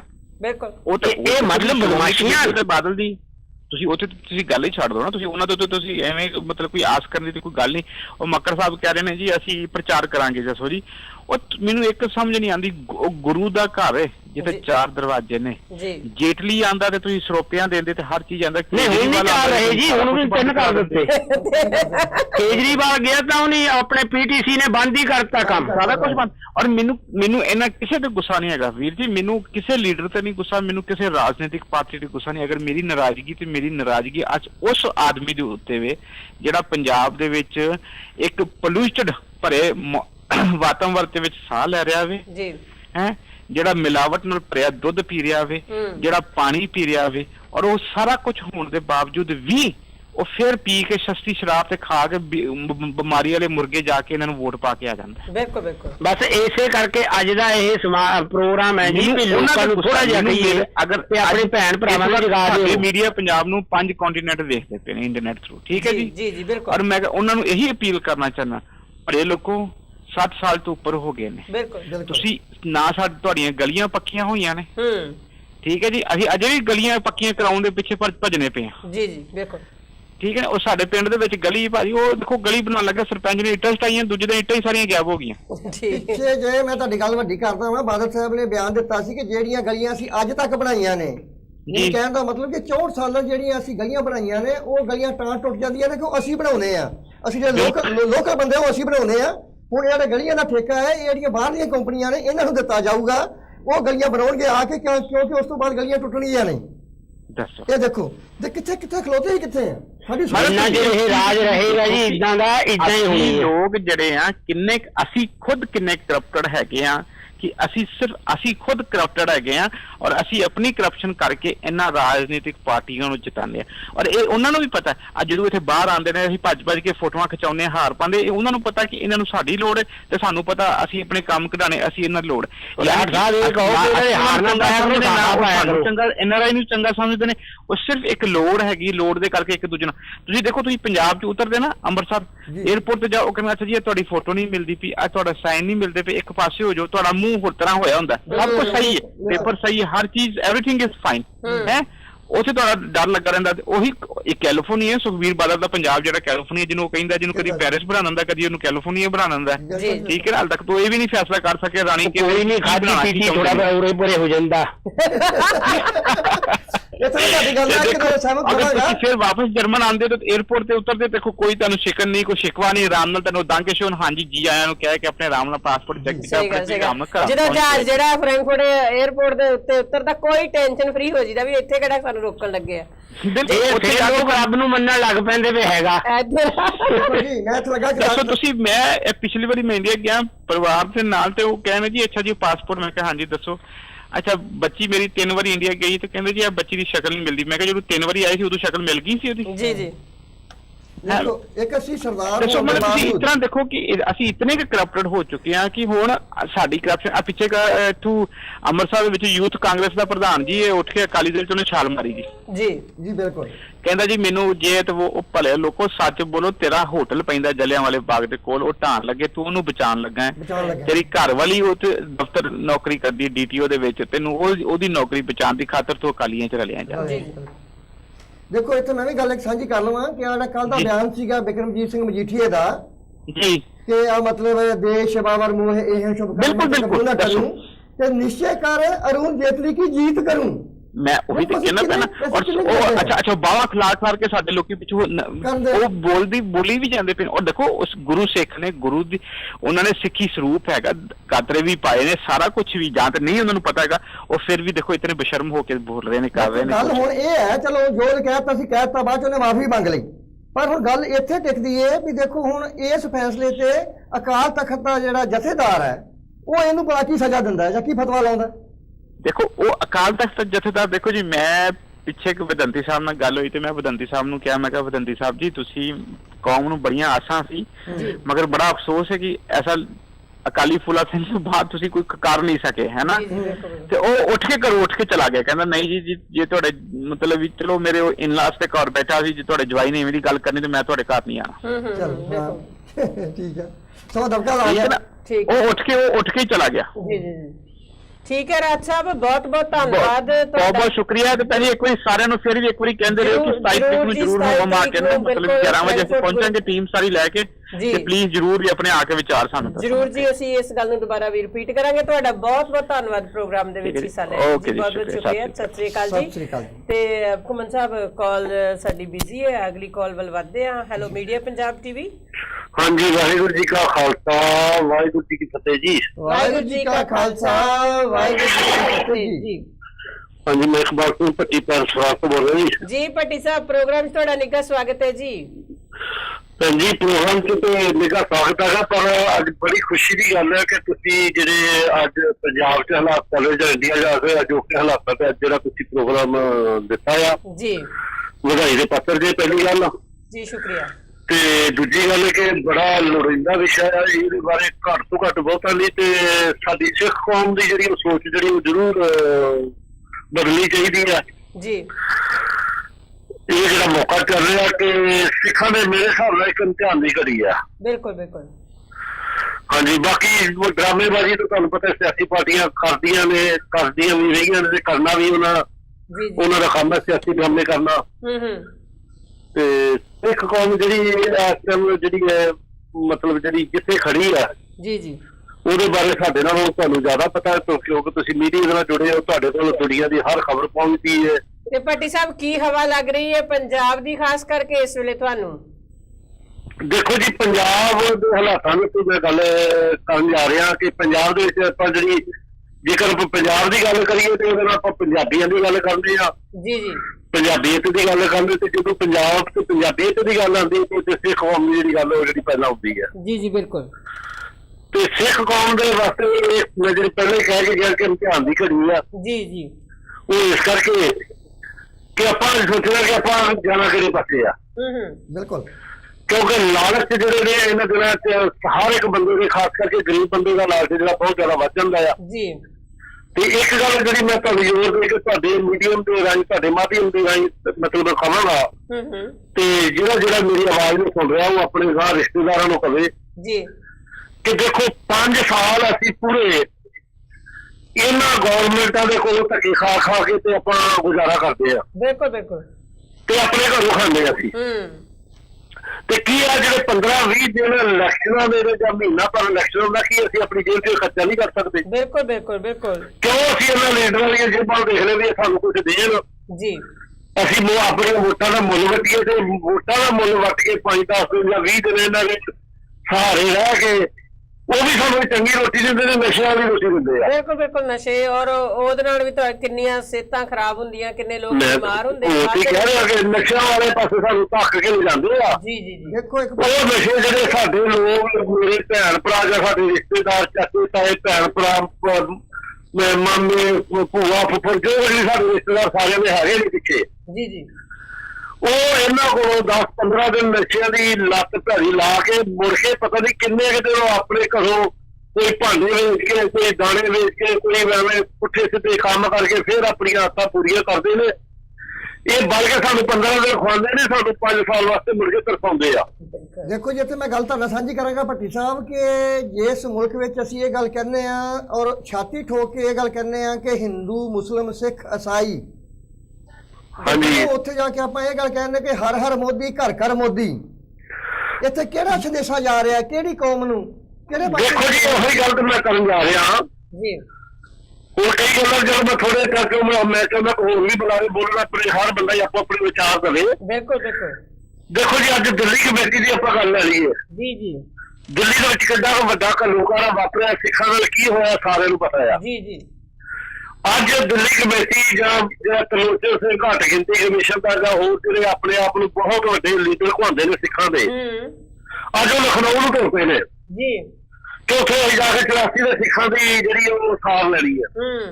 ਇਹ 84 ਦੇ ਸਿੱਖਾਂ ਦੀ ਸਾਰ ਨਹੀਂ ਲੈਣੀ, ਇਹ ਬਲਕਿ ਜੋ ਪੰਜਾਬ ਦੇ ਵਿੱਚ ਸਾਡੀ ਅਕਾਲੀ ਸਰਕਾਰ ਆ ਉਹਦੇ ਹੁਕਮ ਤੇ ਜੀ ਬਿਲਕੁਲ ਉੱਥੋਂ ਤੇ ਜਾ ਕੇ ਮੋਦੀ ਵਾਸਤੇ ਸਿੱਖਾਂ ਦੀਆਂ ਸਿੱਖਾਂ ਵੋਟਾਂ ਬਟੋਰਨ ਦੀ ਖਿਚਾਲ ਆ। ਬਿਲਕੁਲ ਬਿਲਕੁਲ ਬਿਲਕੁਲ ਤੇ ਸਾਡੇ ਸਿੱਖਾਂ ਨੂੰ ਇਹ ਗੱਲ ਸਮਝਣੀ ਚਾਹੀਦੀ ਆ ਜੀ ਜੀ ਕਿ ਜਦੋਂ ਸਾਨੂੰ ਲੋੜ ਪੈਂਦੀ ਸਿੱਖਾਂ ਨੂੰ ਜਿੱਧਰ ਮਰਜ਼ੀ ਲਾਉਂਦੇ, ਕਦੀ ਚਲਾਕੀ ਯਾਦ ਕਰਵਾਉਂਦੇ ਨੇ, ਕਦੀ ਹਰਿਮੰਦਰ ਸਾਹਿਬ ਦਾ ਟੈਕ ਚੇਤਾ ਕਰਵਾ ਦਿੰਦੇ ਨੇ, ਕਦੀ ਸਾਡੀ ਜਿਹੜੀ ਜਵਾਨੀ ਜਿਹੜੀ ਹੈ ਨਸ਼ਿਆਂ ਧੱਕੀ ਜਾ ਰਹੀ ਉਹਦੀ ਚੇਤਾ ਕਰਾ ਦਿੰਦੇ ਨੇ। ਸਾਨੂੰ ਬੇਵਕੂਫ ਬਣਾ ਕੇ ਸਾਡੀਆਂ ਵੋਟਾਂ ਦੇ ਨਾਲ ਸਾਡੇ ਸਿਰ ਤੇ ਰਾਜ ਕਰਕੇ ਤੇ ਸਾਨੂੰ ਸ਼ਦਾਈ ਬਣਾ ਛੱਡਿਆ ਇਹਨਾਂ ਨੇ। ਬਿਲਕੁਲ ਬਿਲਕੁਲ ਤੇ ਹੁਣ ਅਸੀਂ ਸਿੱਖਾਂ ਨੂੰ ਸੋਚਣਾ ਚਾਹੀਦਾ ਕਿ ਅਸੀਂ ਕੀ ਕਰਨਾ ਆ, ਕਿਹੜੇ ਪਾਸੇ ਤੁਰਨਾ ਆ, ਕਿਹਨੂੰ ਵੋਟਾਂ ਪਾਉਣੀਆਂ ਆ। ਇਹੋ ਹੀ ਮੋਦੀ ਦੀ ਪਾਰਟੀ ਸੀ ਜਦੋਂ ਹਰਿਮੰਦਰ ਸਾਹਿਬ ਅਟੈਕ ਹੋਇਆ ਤੇ ਲੱਡੂ ਵਰਦੇ ਸੀ ਇੰਦਰਾ ਨੂੰ ਕਹਿੰਦੇ ਸੀ ਲਓ ਜੀ ਜਿਹੜਾ ਹਮਲਾ ਬਹੁਤ ਪਹਿਲਾਂ ਹੋ ਜਾਣਾ ਚਾਹੀਦਾ ਸੀ। ਅੱਜ ਉਸੇ ਮੋਦੀ ਦੇ ਪਿੱਛੇ ਸਾਡੇ ਬਾਦਲ ਸਰਕਾਰ ਪੂਰੀ ਪੱਬਾ ਭਾਰੀ ਪਈ ਆ ਜੀ। ਇਹ ਮੋਦੀ ਗੁਜਰਾਤ ਦੰਗਿਆਂ ਦਾ ਜ਼ਿੰਮੇਵਾਰ ਹੈ, ਕੋਟਰਾ ਕਰਨ ਦਾ ਜ਼ਿੰਮੇਵਾਰ ਹੈ ਜੀ। ਤੇ ਇੱਥੇ ਹਰਿਮੰਦਰ ਸਾਹਿਬ ਦੇ ਉੱਪਰ ਜਿਹੜਾ ਅਟੈਕ ਹੋਇਆ ਉਹਦੇ ਵਿੱਚ ਵੀ ਹੁਣ ਆਪਾਂ ਕਹਿਣਾ ਨਹੀਂ ਚਾਹੁੰਦੇ ਤੇ ਕਿਉਂਕਿ ਤੁਹਾਡਾ ਜਿਹੜਾ ਮੀਡੀਆ ਬਿਲਕੁਲ ਸਾਂਝਾ ਮੀਡੀਆ ਆ, ਹਰ ਇੱਕ ਬੰਦਾ ਜਿਹੜਾ ਇਹਦਾ ਭਾਈਵਾਲ ਆ, ਤੁਹਾਡਾ ਹਮਦਰਦ ਆ ਤੇ ਮੈਂ ਨਹੀਂ ਚਾਹੁੰਦਾ ਕਿਸੇ ਦੇ ਦਿਲ ਦੇ ਉੱਤੇ ਕੋਈ ਸੱਟ ਵੱਜੇ। ਜੀ ਜੀ ਬਿਲਕੁਲ। ਤੇ ਮੈਂ ਇੱਕੋ ਹੀ ਗੱਲ ਕਹਾਂਗਾ ਵੀ ਸਾਨੂੰ ਸਿੱਖਾਂ ਨੂੰ ਸੋਚਣਾ ਚਾਹੀਦਾ ਕਿ ਅਸੀਂ ਕਿੱਥੇ ਜਾਣਾ ਆ। ਬਿਲਕੁਲ ਬਹੁਤ ਬਹੁਤ ਮੇਰਾ ਇੱਕ ਸਵਾਲ ਹੈ ਤੁਹਾਡੇ ਮੀਡੀਆ ਦੇ ਰਾਹੀਂ। ਬਹੁਤ ਬਹੁਤ ਧੰਨਵਾਦ ਭੱਟੀ ਸਾਹਿਬ, ਪ੍ਰੋਗਰਾਮ 'ਚ ਹਿੱਸਾ ਲੈਣ ਲਈ ਬਹੁਤ ਬਹੁਤ ਸ਼ੁਕਰੀਆ ਜੀ। ਹਾਂਜੀ, ਵਾਹਿਗੁਰੂ ਜੀ ਕਾ ਖਾਲਸਾ ਵਾਹਿਗੁਰੂ ਜੀ ਕੀ ਫਤਿਹ। ਕਮਨ ਸਾਹਿਬ ਕਾਲ ਅਗਲੀ ਲੱਗ ਚੁੱਕੀ ਹੈ ਤੇ ਵਧਦੇ ਹਾਂ ਅਗਲੀ ਕਾਲ ਵੱਲ। Media Punjab TV, hello. ਹਾਂਜੀ, ਵਿੱਚੋਂ ਕੱਟੀ ਗਈ ਅੱਛਾ ਜੀ, ਠੀਕ ਹੈ ਜੀ, ਠੀਕ ਹੈ, ਬਿਲਕੁਲ। ਹਾਂਜੀ, ਹੁਣ ਜਿਹੜੇ ਮਸਲੇ ਆ, ਦੇਖੋ ਮਸਲੇ ਆਪਾਂ ਗੱਲ ਕਰਦੇ ਆ। ਜੀ ਜੀ ਜੀ। ਸਭ ਤੋਂ ਵੱਡਾ ਮਸਲਾ ਜਿਹੜਾ ਸਾਰੇ ਮੁਲਕ ਦਾ ਹੈ, ਬੇਰੁਜ਼ਗਾਰੀ ਹੈ ਜੀ ਬਿਲਕੁਲ। 57 ਤੋਂ 62 ਲੱਖ ਤੱਕ ਮੈਂ ਆંકੜੇ ਪੜ੍ਹਦਾ ਕੱਲੇ ਪੰਜਾਬ ਦੇ, ਤੇ ਹਿੰਦੁਸਤਾਨ ਚ ਪਤਾ ਨਹੀਂ ਕਿੰਨੇ ਕਰੋੜ ਜੀ ਪੜ੍ਹੇ ਲਿਖੇ ਬੇਰੁਜ਼ਗਾਰ ਹੈ। ਫਿਰ ਉਹ ਤੋਂ ਮਸਲਾ ਆ ਜਾਂਦਾ ਅਗਲਾ ਮਹਿੰਗਾਈ ਦਾ। ਜੀ ਇਹ ਤਾਂ ਹਰ ਬੰਦੇ ਲਈ ਆ, ਉਹ ਗਰੀਬ ਹੈ, ਅਮੀਰ ਨੂੰ ਕੋਈ ਫਰਕ ਨਹੀਂ ਉਹਦੇ ਨਾਲ ਪੈਂਦਾ। ਬਿਲਕੁਲ। ਤੇ ਦੂਜੇ ਪਾਸੇ ਇਹ ਹੈ ਕਿ ਅਮੀਰ ਤਾਂ ਆਪਣੇ ਟੈਕਸਾਂ ਚੋਂ ਚੋਰੀ ਕਰੇਗਾ, ਗਰੀਬ ਨੇ ਚੋਰੀ ਕਿੱਥੋਂ ਕਰਨੀ? ਨਾ ਤਾਂ ਕਿਰਤ ਕਰਨ ਵਾਲੇ ਨੂੰ ਕਿਰਤ ਦੇ ਪੈਸੇ ਮਿਲਦੇ ਆ, ਨਾ ਕਿਸਾਨ ਨੂੰ ਫਸਲ ਦੇ ਪੈਸੇ ਮਿਲਦੇ ਆ। ਜੀ। ਅਗਲੀ ਗੱਲ ਜਿਹੜੀ ਪੰਜਾਬ ਦੀ ਖਾਸ ਤੌਰ ਤੇ ਆ, ਉਹ ਕਿਸਾਨਾਂ ਨਾਲ ਹੈ। ਜੀ ਜੀ। ਤੇ ਫਸਲ ਦਾ ਬੀਮਾ ਕੋਈ ਨਹੀਂ। ਹਰ ਫੈਕਟਰੀ ਦਾ ਬੀਮਾ, ਹਰ ਦੁਕਾਨ ਦਾ ਬੀਮਾ, ਫਸਲ ਦਾ ਬੀਮਾ ਕੋਈ ਨਹੀਂ। ਜੀ। ਤੇ ਜਿਹੜੀਆਂ ਪਾਰਟੀਆਂ ਆਪਣੇ ਵਾਅਦੇ ਕਰਦੀਆਂ ਨੇ ਆਪਣੇ ਮੈਨੀਫੈਸਟੋ 'ਚ, ਘੱਟੋ ਘੱਟ ਕਾਨੂੰਨੀ ਤੌਰ ਤੇ ਇਸ ਗੱਲੋਂ ਉਹਨਾਂ ਨੂੰ ਬੰਨ੍ਹ ਦੇਣਾ ਚਾਹੀਦਾ ਤੇ ਉਹ ਆਪਣੇ ਵਾਅਦੇ ਪੂਰੇ ਕਰਨ। ਜੇ ਨਾ ਕਰਨ ਤਾਂ ਉਹਦੇ ਉਸ ਪੱਖੋਂ ਕੋਈ ਨਾ ਕੋਈ ਕਾਨੂੰਨੀ ਮੱਦ ਰੱਖੀ ਜਾਣੀ ਚਾਹੀਦੀ ਹੈ ਕਿ ਉਹਨਾਂ ਨੂੰ ਸਜ਼ਾ ਕੀ ਹੋਵੇ ਬਾਅਦ ਚ। ਬਿਲਕੁਲ ਬਿਲਕੁਲ, ਤਾਂ ਜੋ ਜਿਹੜਾ ਲੰਮਾ ਸਮਾਂ ਜਿਹੜਾ ਸਾਡਾ, ਕਿਉਂਕਿ ਅੱਜ ਦੇਖੋ ਨਾ, ਹੁਣ ਮੈਂ ਪਹਿਲਾਂ ਵੀ ਗੱਲ ਕੀਤੀ ਹੈ ਤੇ ਪਿਛਲੇ ਵਾਰੀ ਵੀ ਮੈਟਰੋ ਚਲਾਣੀ ਸੀ, ਹਲੇ ਪਤਾ ਨਹੀਂ ਕਿੰਨੀਆਂ ਕੁ ਚੋਣਾਂ ਲੰਘ ਜਾਣੀਆਂ ਮੈਟਰੋ ਚਲਾਉਣ ਚ, ਗੱਜ ਨਾਲ ਲਟਕਾਤੀਆਂ। ਲੋਕ ਪੁੱਛਦੇ ਨਹੀਂ, ਲੋਕ ਉਹਨਾਂ ਦੇ ਗਲਮਿਆਂ ਨੂੰ ਨਹੀਂ ਫੜਦੇ ਬਈ। ਲੋਕ ਉਹੀ ਹੈ ਨਾ, ਤੇ ਭੁੱਕੀ ਮਿਲ ਗਈ, ਹੁਣ ਨਵੇਂ ਨਸ਼ੇ ਆਏ ਆ, ਉਹ ਮਿਲ ਜਾਂਦੇ ਆ। ਲਓ ਜੀ, ਮੈਂ ਤੁਹਾਨੂੰ ਨਾ ਚਾਰ ਕਵਿਤਾ ਦੀਆਂ ਸਤਰਾਂ ਸੁਣਾਣਾ ਵੀ ਜਿਹੜੇ ਭੌਂਕੂ ਤੇ ਫੈਂਕੂ ਪਾਰਟੀਆਂ ਵਾਲੇ ਆ ਨਾ, ਜੀ ਜੀ ਜੀ, ਇਹਨਾਂ ਦਾ ਚੋਣ ਮੈਨੀਫੈਸਟੋ ਕੀ ਕਹਿੰਦਾ। ਜੀ ਇਰਸ਼ਾਦ ਜੀ। ਲਓ ਜੀ, ਲੋਕੋ ਵੋਟਾਂ ਪਾ ਦਿਓ ਸਾਨੂੰ, ਫੇਰ ਤੁਹਾਨੂੰ ਲੁੱਟਾਂਗੇ। ਜੀ ਠੀਕ ਹੈ, ਬਿਲਕੁਲ ਠੀਕ ਹੈ। ਹਾਂ, ਰੌਲਾ ਰੂਲਾ ਪਾਣ ਨਹੀਂ ਦੇਣਾ, ਜੇ ਪਾਇਆ ਤਾਂ ਕੁੱਟਾਂਗੇ। ਬਿਲਕੁਲ। ਕੰਮਕਾਰ ਜੇ ਮੰਗਿਆ ਸਾਥੋਂ, ਜੇਲਾਂ ਦੇ ਵਿੱਚ ਸੁੱਟਾਂਗੇ। ਬਿਲਕੁਲ। ਆ ਬੇਰੁਜ਼ਗਾਰ ਮੰਗਣ ਜਾਂਦੇ ਨਾ ਕੰਮ, ਕਹਿੰਦੇ ਚਲੋ ਪਟਿਆਲੇ ਜੇਲ੍ਹ ਵਿਹਲੀ ਪਈ ਆ। ਜੀ ਜੀ ਜੀ। ਧਰਮ ਦੀ ਲਾਜ ਨਾ ਕੋਈ, ਫੜ ਜੁੰਡੇ ਪੁੱਟਾਂਗੇ। ਜੀ। ਤੁਸੀਂ ਪੱਗਾਂ ਵੀ ਰੁਲਦੀਆਂ ਦੇਖਦੇ, ਕੇਸ ਵੀ ਪੱਟਦੇ ਦੇਖਦੇ ਆ। ਬਿਲਕੁਲ। ਭ੍ਰਿਸ਼ਟਾਚਾਰ ਦੇ ਅਸੀਂ ਦੱਸ ਰਹੇ ਜੀ, ਪਤਾ ਨਹੀਂ ਕਦੋਂ ਛੁੱਟਾਂਗੇ, ਅਸੀਂ ਉਹ ਆਪੇ ਹੀ ਹੈ, ਛੁੱਟਣ ਨੂੰ ਨਾ ਦਿਲ ਨਹੀਂ ਕਰਦਾ ਹੈ। ਬਿਲਕੁਲ। ਮਹਿੰਗਾਈ ਸਾਡੀ ਮਾਂ ਲੱਗਦੀ ਹੈ, ਕਿਉਂਕਿ ਮਹਿੰਗਾਈ ਹੋਊਗੀ ਤਾਂ ਉਹਨਾਂ ਨੂੰ ਵੀ ਮੁਨਾਫਾ ਵੱਧ ਹੁੰਦਾ ਨਾ। ਮਹਿੰਗਾਈ ਸਾਡੀ ਮਾਂ ਲੱਗਦੀ ਹੈ, ਇਹਦੀ ਜੜ ਨਾ ਪੁੱਟਾਂਗੇ। ਬਿਲਕੁਲ। ਟੈਂਕੀਆਂ ਉੱਤੇ ਚੜਨ ਵਾਲਿਓ, ਉੱਪਰੋਂ ਪੁੰਜੇ ਸੁੱਟਾਂਗੇ। ਜੀ। ਬੇਇਨਸਾਫੀ ਰੱਜ ਕੇ ਗੱਜੂ, ਇਨਸਾਫ ਜੜੋਂ ਹੀ ਪੁੱਟਾਂਗੇ। ਬਿਲਕੁਲ। ਜਿਹੜੀ ਨੰਨੀ ਛਾਂ ਕੋਈ ਬੋਲੂ, ਉਹਦੀ ਸੰਗੀ ਕੁੱਟਾਂਗੇ। ਬਿਲਕੁਲ ਬਿਲਕੁਲ ਸ਼ਿਵ ਸਾਹਿਬ, ਬਿਲਕੁਲ। ਅਸੀਂ ਤੁਹਾਡੇ ਆਪਣੇ ਆ ਜੀ, ਇਹ ਕਹਿ ਰਹੇ ਆ ਵੋਟਰਾਂ ਨੂੰ ਇਸ ਵੇਲੇ ਜੀ, ਤੇ ਅਸੀਂ ਤੁਹਾਡੇ ਆਪਣੇ ਆ ਜੀ, ਮਾਰ ਕੇ ਧੁੱਪੇ ਸੁੱਟਾਂਗੇ। ਜੀ ਸ਼ਿਵ ਸਾਹਿਬ ਬਣੇ ਰਹੋ ਕਾਲ ਤੇ, ਦੂਸਰੀ ਕਾਲ ਲੈਣੇ ਆ ਤੁਹਾਡੇ ਨਾਲ ਵਿਚਾਰ ਲਓ ਜੀ, ਅਜੇ ਮੇਰੇ ਕੋਲ ਹੈਗਾ ਇੱਕ, ਮਤਲਬ ਹੁਣ ਵੋਟਰ ਕਰਨ ਕੀ ਵਿਚਾਰੇ, ਇਸ ਪਹਿਲੇ ਦੂਜਿਆਂ ਨੂੰ ਪੁੱਛੋ। ਜੀ ਜੀ, ਤੁਸੀਂ ਬਣੇ ਰਹੋ ਕਾਲ ਤੇ ਆਪਾਂ ਦੂਸਰੀ ਕਾਲ ਵੀ ਲੈ ਲੈਣੇ ਨਾਲ। ਜੀ, media Punjab TV. Hello, Sat Sri ਅਕਾਲ ਜੀ। ਸਤਿ ਸ੍ਰੀ ਅਕਾਲ ਜੀ। ਮੈਂ ਬੈਂਸ ਬੋਲ ਰਿਹਾ ਜੀ। ਹਾਂਜੀ ਬੈਂਸ ਸਾਹਿਬ, ਪ੍ਰੋਗਰਾਮ 'ਚ ਤੁਹਾਡਾ ਨਿੱਘਾ ਸਵਾਗਤ ਹੈ ਜੀ। ਧੰਨਵਾਦ ਜੀ। ਤੇ ਕੀ ਕਹਿਣਾ ਚਾਹੋਗੇ ਅੱਜ ਦੇ ਇਸ ਮਾਹੌਲ ਦੇ ਬਾਰੇ, ਜਿਹੜਾ ਵੋਟਾਂ ਦਾ ਮਾਹੌਲ ਪੂਰੇ ਭਾਰਤ ਵਿੱਚ ਤੇ ਪੰਜਾਬ ਦੇ ਵਿੱਚ ਬਣਿਆ ਹੋਇਆ ਹੈ, ਔਰ ਤੁਸੀਂ ਆਪਣੇ ਵੱਲੋਂ ਇੱਕ ਜਿਹੜੀ ਤਿਕੋਨੀ ਪਾਰਟੀ ਜਿਹੜੀ ਇਹਨਾਂ ਦੋਨਾਂ ਪਾਰਟੀਆਂ ਨੂੰ ਦੇ ਰਹੀ ਹੈ ਇੱਕ ਵਧੀਆ ਟੱਕਰ, ਉਸ ਦੀ ਗੱਲ ਹੋ ਰਹੀ ਹੈ ਤੇ ਤੁਸੀਂ ਕੀ ਕਹਿਣਾ ਚਾਹੋਗੇ? ਦੇਖੋ ਜੀ, ਮੈਂ ਥੋੜੀ ਵੋਟਾਂ ਤੋਂ ਹਟ ਕੇ ਗੱਲ ਕਰਾਂਗਾ ਜੀ। ਮੈਂ ਗੱਲ ਕਰਾਂਗੀ ਇਸ ਅੰਦੋਲਨ ਦੀ, ਜਿਹੜਾ ਅੰਦੋਲਨ ਹਿੰਦੁਸਤਾਨ ਚੱਲਿਆ ਜੀ ਜੀ। ਇਹ ਅੰਦੋਲਨ ਅੱਜ ਤੋਂ 3 ਸਾਲ ਪਹਿਲਾਂ ਅੰਨਾ ਹਜ਼ਾਰੇ ਜੀ ਨੇ ਚਲਾਇਆ ਸੀ, ਜਿਹਦੇ ਵਿੱਚ ਆਪਣੇ ਅਰਵਿੰਦ ਕੇਜਰੀਵਾਲ, ਕੁਮਾਰ ਵਿਸ਼ਵਾਸ, ਮਨੀਸ਼, ਕਿਰਨ ਬੇਦੀ ਜੀ ਵਰਗੇ ਲੋਕ ਸ਼ਾਮਿਲ ਹੋਏ। ਬਿਲਕੁਲ ਮੰਗ ਸੀ ਵੀ ਸਰਕਾਰ ਤੋਂ ਲੋਕ ਰਾਜ ਬਿੱਲ ਪਾਸ ਕਰ ਦੋ, ਦੇਸ਼ ਵਿੱਚੋਂ ਭ੍ਰਿਸ਼ਟਾਚਾਰ ਖਤਮ ਕਰ ਦੋ ਜੀ। ਪਰ ਉਹਨੇ ਤੇ 2-3 ਸਾਲ ਬਹਿਣ ਦੇ ਨਾਲ, ਧੱਕੇ ਖਾਣ ਦੇ ਨਾਲ ਕੋਈ ਬਦਲਾਅ ਨਹੀਂ ਆਇਆ, ਸਰਕਾਰ ਦੇ ਕੰਨ ਤੇ ਜੂੰ ਨਹੀਂ ਸਰਕੀ। ਜੀ ਜੀ। ਉਸ ਤੋਂ ਬਾਅਦ ਅਰਵਿੰਦ ਕੇਜਰੀਵਾਲ ਨੇ ਫੈਸਲਾ ਕੀਤਾ ਆਪਣੀ ਪਾਰਟੀ ਬਣਾਉਣ ਦਾ। ਹੁਣ ਇਹ ਸੋਚਣ ਦੀ ਲੋੜ ਆ ਕਿ ਅਰਵਿੰਦ ਕੇਜਰੀਵਾਲ ਚਾਹੁੰਦੇ ਕੀ ਆ ਜੀ। ਆਪ ਸਭ ਨੂੰ ਪਤਾ ਹੈ ਕਿ ਅਰਵਿੰਦ ਕੇਜਰੀਵਾਲ ਇਨਕਮ ਟੈਕਸ ਵਿੱਚ ਕਮਿਸ਼ਨਰ ਸੀ ਦਿੱਲੀ ਵਿੱਚ। ਉਹਨਾਂ ਨੇ ਆਪਣੀ ਨੌਕਰੀ ਛੱਡ ਕੇ ਇਸ ਅੰਦੋਲਨ ਵਿੱਚ ਛਾਲ ਮਾਰੀ ਆ। ਬਿਲਕੁਲ। ਉਹ ਤੋਂ ਬਾਅਦ ਉਹ ਦਿੱਲੀ ਵਿੱਚ ਸੀਐਮ ਬਣ ਗਏ। ਫਿਰ ਵੀ ਜਦ ਉਹ ਆਪਣੇ ਮਕਸਦ ਕਾਮਯਾਬ ਨਹੀਂ ਹੋਏ, ਉਹਨਾਂ ਨੂੰ ਬਹੁਮਤ ਨਹੀਂ ਮਿਲੀ, ਉਹ ਕੁਰਸੀ ਛੱਡ ਕੇ ਵੀ ਫਿਰ ਦੁਬਾਰਾ ਉਹ ਇਸ ਲੜਾਈ ਵਿੱਚ ਕੁੱਦੇ। ਜੀ ਜੀ। ਸੋਚਣ ਵਾਲੀ ਗੱਲ ਇਹ ਆ ਕਿ ਅਰਵਿੰਦ ਕੇਜਰੀਵਾਲ ਚਾਹੁੰਦੇ ਕੀ ਆ। ਉਹਨਾਂ ਨੇ ਇੱਕ ਸਾਡੀ ਆਪਣੀ ਮਿਲਟਰੀ ਨੂੰ ਛੱਡ ਕੇ ਹਿੰਦੁਸਤਾਨ ਦੀ ਨੂੰ ਪੂਰੇ ਸਿਸਟਮ ਦੇ ਨਾਲ, ਉਹਨਾਂ ਨੇ ਪੂਰੇ ਸਿਸਟਮ ਨੂੰ ਉਹਨਾਂ ਨੇ ਚੈਲੰਜ ਕੀਤਾ। ਜੀ। ਦੇਖੋ ਇਹ ਕਿੱਡੀ ਵੱਡੀ ਗੱਲ ਹੈ। ਮੈਂ ਹੁਣ ਤੋਂ ਵੀ ਅਰਵਿੰਦ ਕੇਜਰੀਵਾਲ ਨੂੰ ਇੱਕ ਬਹੁਤ ਵੱਡਾ ਯੋਧਾ ਮੰਨਦਾ, ਬਹੁਤ ਵੱਡਾ ਕ੍ਰਾਂਤੀਕਾਰੀ ਮੰਨਦਾ, ਜਿਨ੍ਹਾਂ ਨੇ ਬਗੈਰ ਪੈਸੇ ਤੋਂ, ਬਗੈਰ ਕਿਸੇ ਪਾਵਰ ਤੋਂ ਪੂਰੇ ਸਿਸਟਮ ਦੇ ਨਾਲ ਪੂਰੇ ਸਿਸਟਮ ਨੂੰ ਚੈਲੰਜ ਕੀਤਾ। ਬਿਲਕੁਲ। ਜੇ ਆਪਾਂ ਹੁਣ ਗੱਲ ਕਰੀਏ ਵੋਟਾਂ ਦੀ ਗੱਲ ਕਰੀਏ, ਇਹ ਜਿਹੜੀਆਂ ਅੱਜ ਤੋਂ 68 ਸਾਲ ਪਹਿਲਾਂ ਦੀਆਂ ਵੋਟਾਂ ਚੱਲ ਰਹੀਆਂ ਹਿੰਦੁਸਤਾਨ ਵਿੱਚ, ਕਦੀ ਕਾਂਗਰਸ ਜਿੱਤ ਗਈ, ਕਦੀ ਬੀਜੇਪੀ ਜਿੱਤ ਗਈ, ਕਦੀ ਹੋਰ ਜਿੱਤ ਗਿਆ, ਪਰ ਇਹ ਪਹਿਲਾ ਬੰਦਾ, ਪਹਿਲੇ ਇਹ ਲੋਕ ਨੇ, ਪਹਿਲੇ ਕ੍ਰਾਂਤੀਕਾਰੀ ਵੀਰ ਨੇ ਜਿਨ੍ਹਾਂ ਨੇ ਪੂਰੇ ਢਾਂਚੇ ਨੂੰ ਬਦਲਣ ਦੀ ਗੱਲ ਕੀਤੀ ਆ।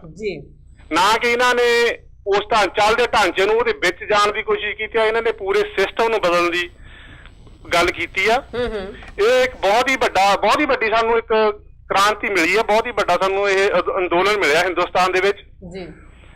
ਅੱਜ ਤੱਕ ਅਸੀਂ ਸਾਰੇ ਗੱਲਾਂ ਕਰਦੇ ਸੀ ਜਾਂ ਦੋਸ਼ ਦਿੰਦੇ ਸੀ ਸਰਕਾਰਾਂ ਨੂੰ, ਹਿੰਦੁਸਤਾਨ ਦੀ ਸਰਕਾਰਾਂ ਨੂੰ, ਇਹ ਭ੍ਰਿਸ਼ਟਾਚਾਰ ਕਰਕੇ ਇੰਨੇ ਪੈਸੇ ਖਾ ਗਏ, ਇੰਨੇ ਪੈਸੇ ਖਾ ਗਏ, ਅਡਾਨੀ ਨੂੰ ਉਹ ਦੇ ਗਏ। ਪਰ ਜੇ ਹੁਣ ਇਸ ਅੰਦੋਲਨ ਨੂੰ ਹਿੰਦੁਸਤਾਨ ਦੇ ਲੋਕ ਸਾਥ ਨਾ ਦੇਣ, ਇਹ ਪਹਿਲੀ ਵਾਰੀ ਹੋਊਗਾ ਵੀ ਇਸ ਦੇ ਸਾਰੇ ਦੇ ਜਿਹੜੀ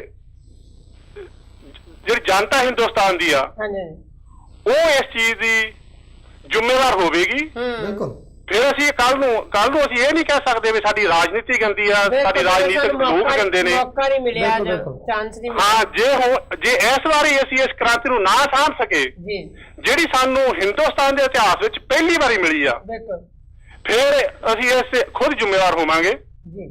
ਫਿਰ ਸਾਨੂੰ ਕਿਸੇ ਪਾਰਟੀ ਨੂੰ ਦੋਸ਼ ਦੇਣ ਦਾ, ਕਿਸੇ ਤੇ ਉਂਗਲ ਚੱਕਣ ਦੀ ਸਾਨੂੰ ਇਜਾਜ਼ਤ ਨਹੀਂ ਹੋਵੇਗੀ। ਫਿਰ ਅਸੀਂ ਆਪਣੀ ਸਾਰੇ ਇਸ ਹਾਲਾਤਾਂ ਦੇ ਅਸੀਂ ਖੁਦ ਜ਼ਿੰਮੇਵਾਰ ਹੋਵਾਂਗੇ। ਸਾਨੂੰ ਸਾਰਿਆਂ ਨੂੰ ਪਤਾ ਵੀ ਕਿੱਡੇ ਕਿੱਡੇ ਵੱਡੇ ਘਪਲੇ, ਅੱਗੇ ਗੱਲਾਂ ਹੁੰਦੀਆਂ ਸੀ ਕਰੋੜਾਂ ਵਿੱਚ, ਹੁਣ ਗੱਲਾਂ ਹੁੰਦੀਆਂ 50,000 ਕਰੋੜ, 70,000 ਕਰੋੜ।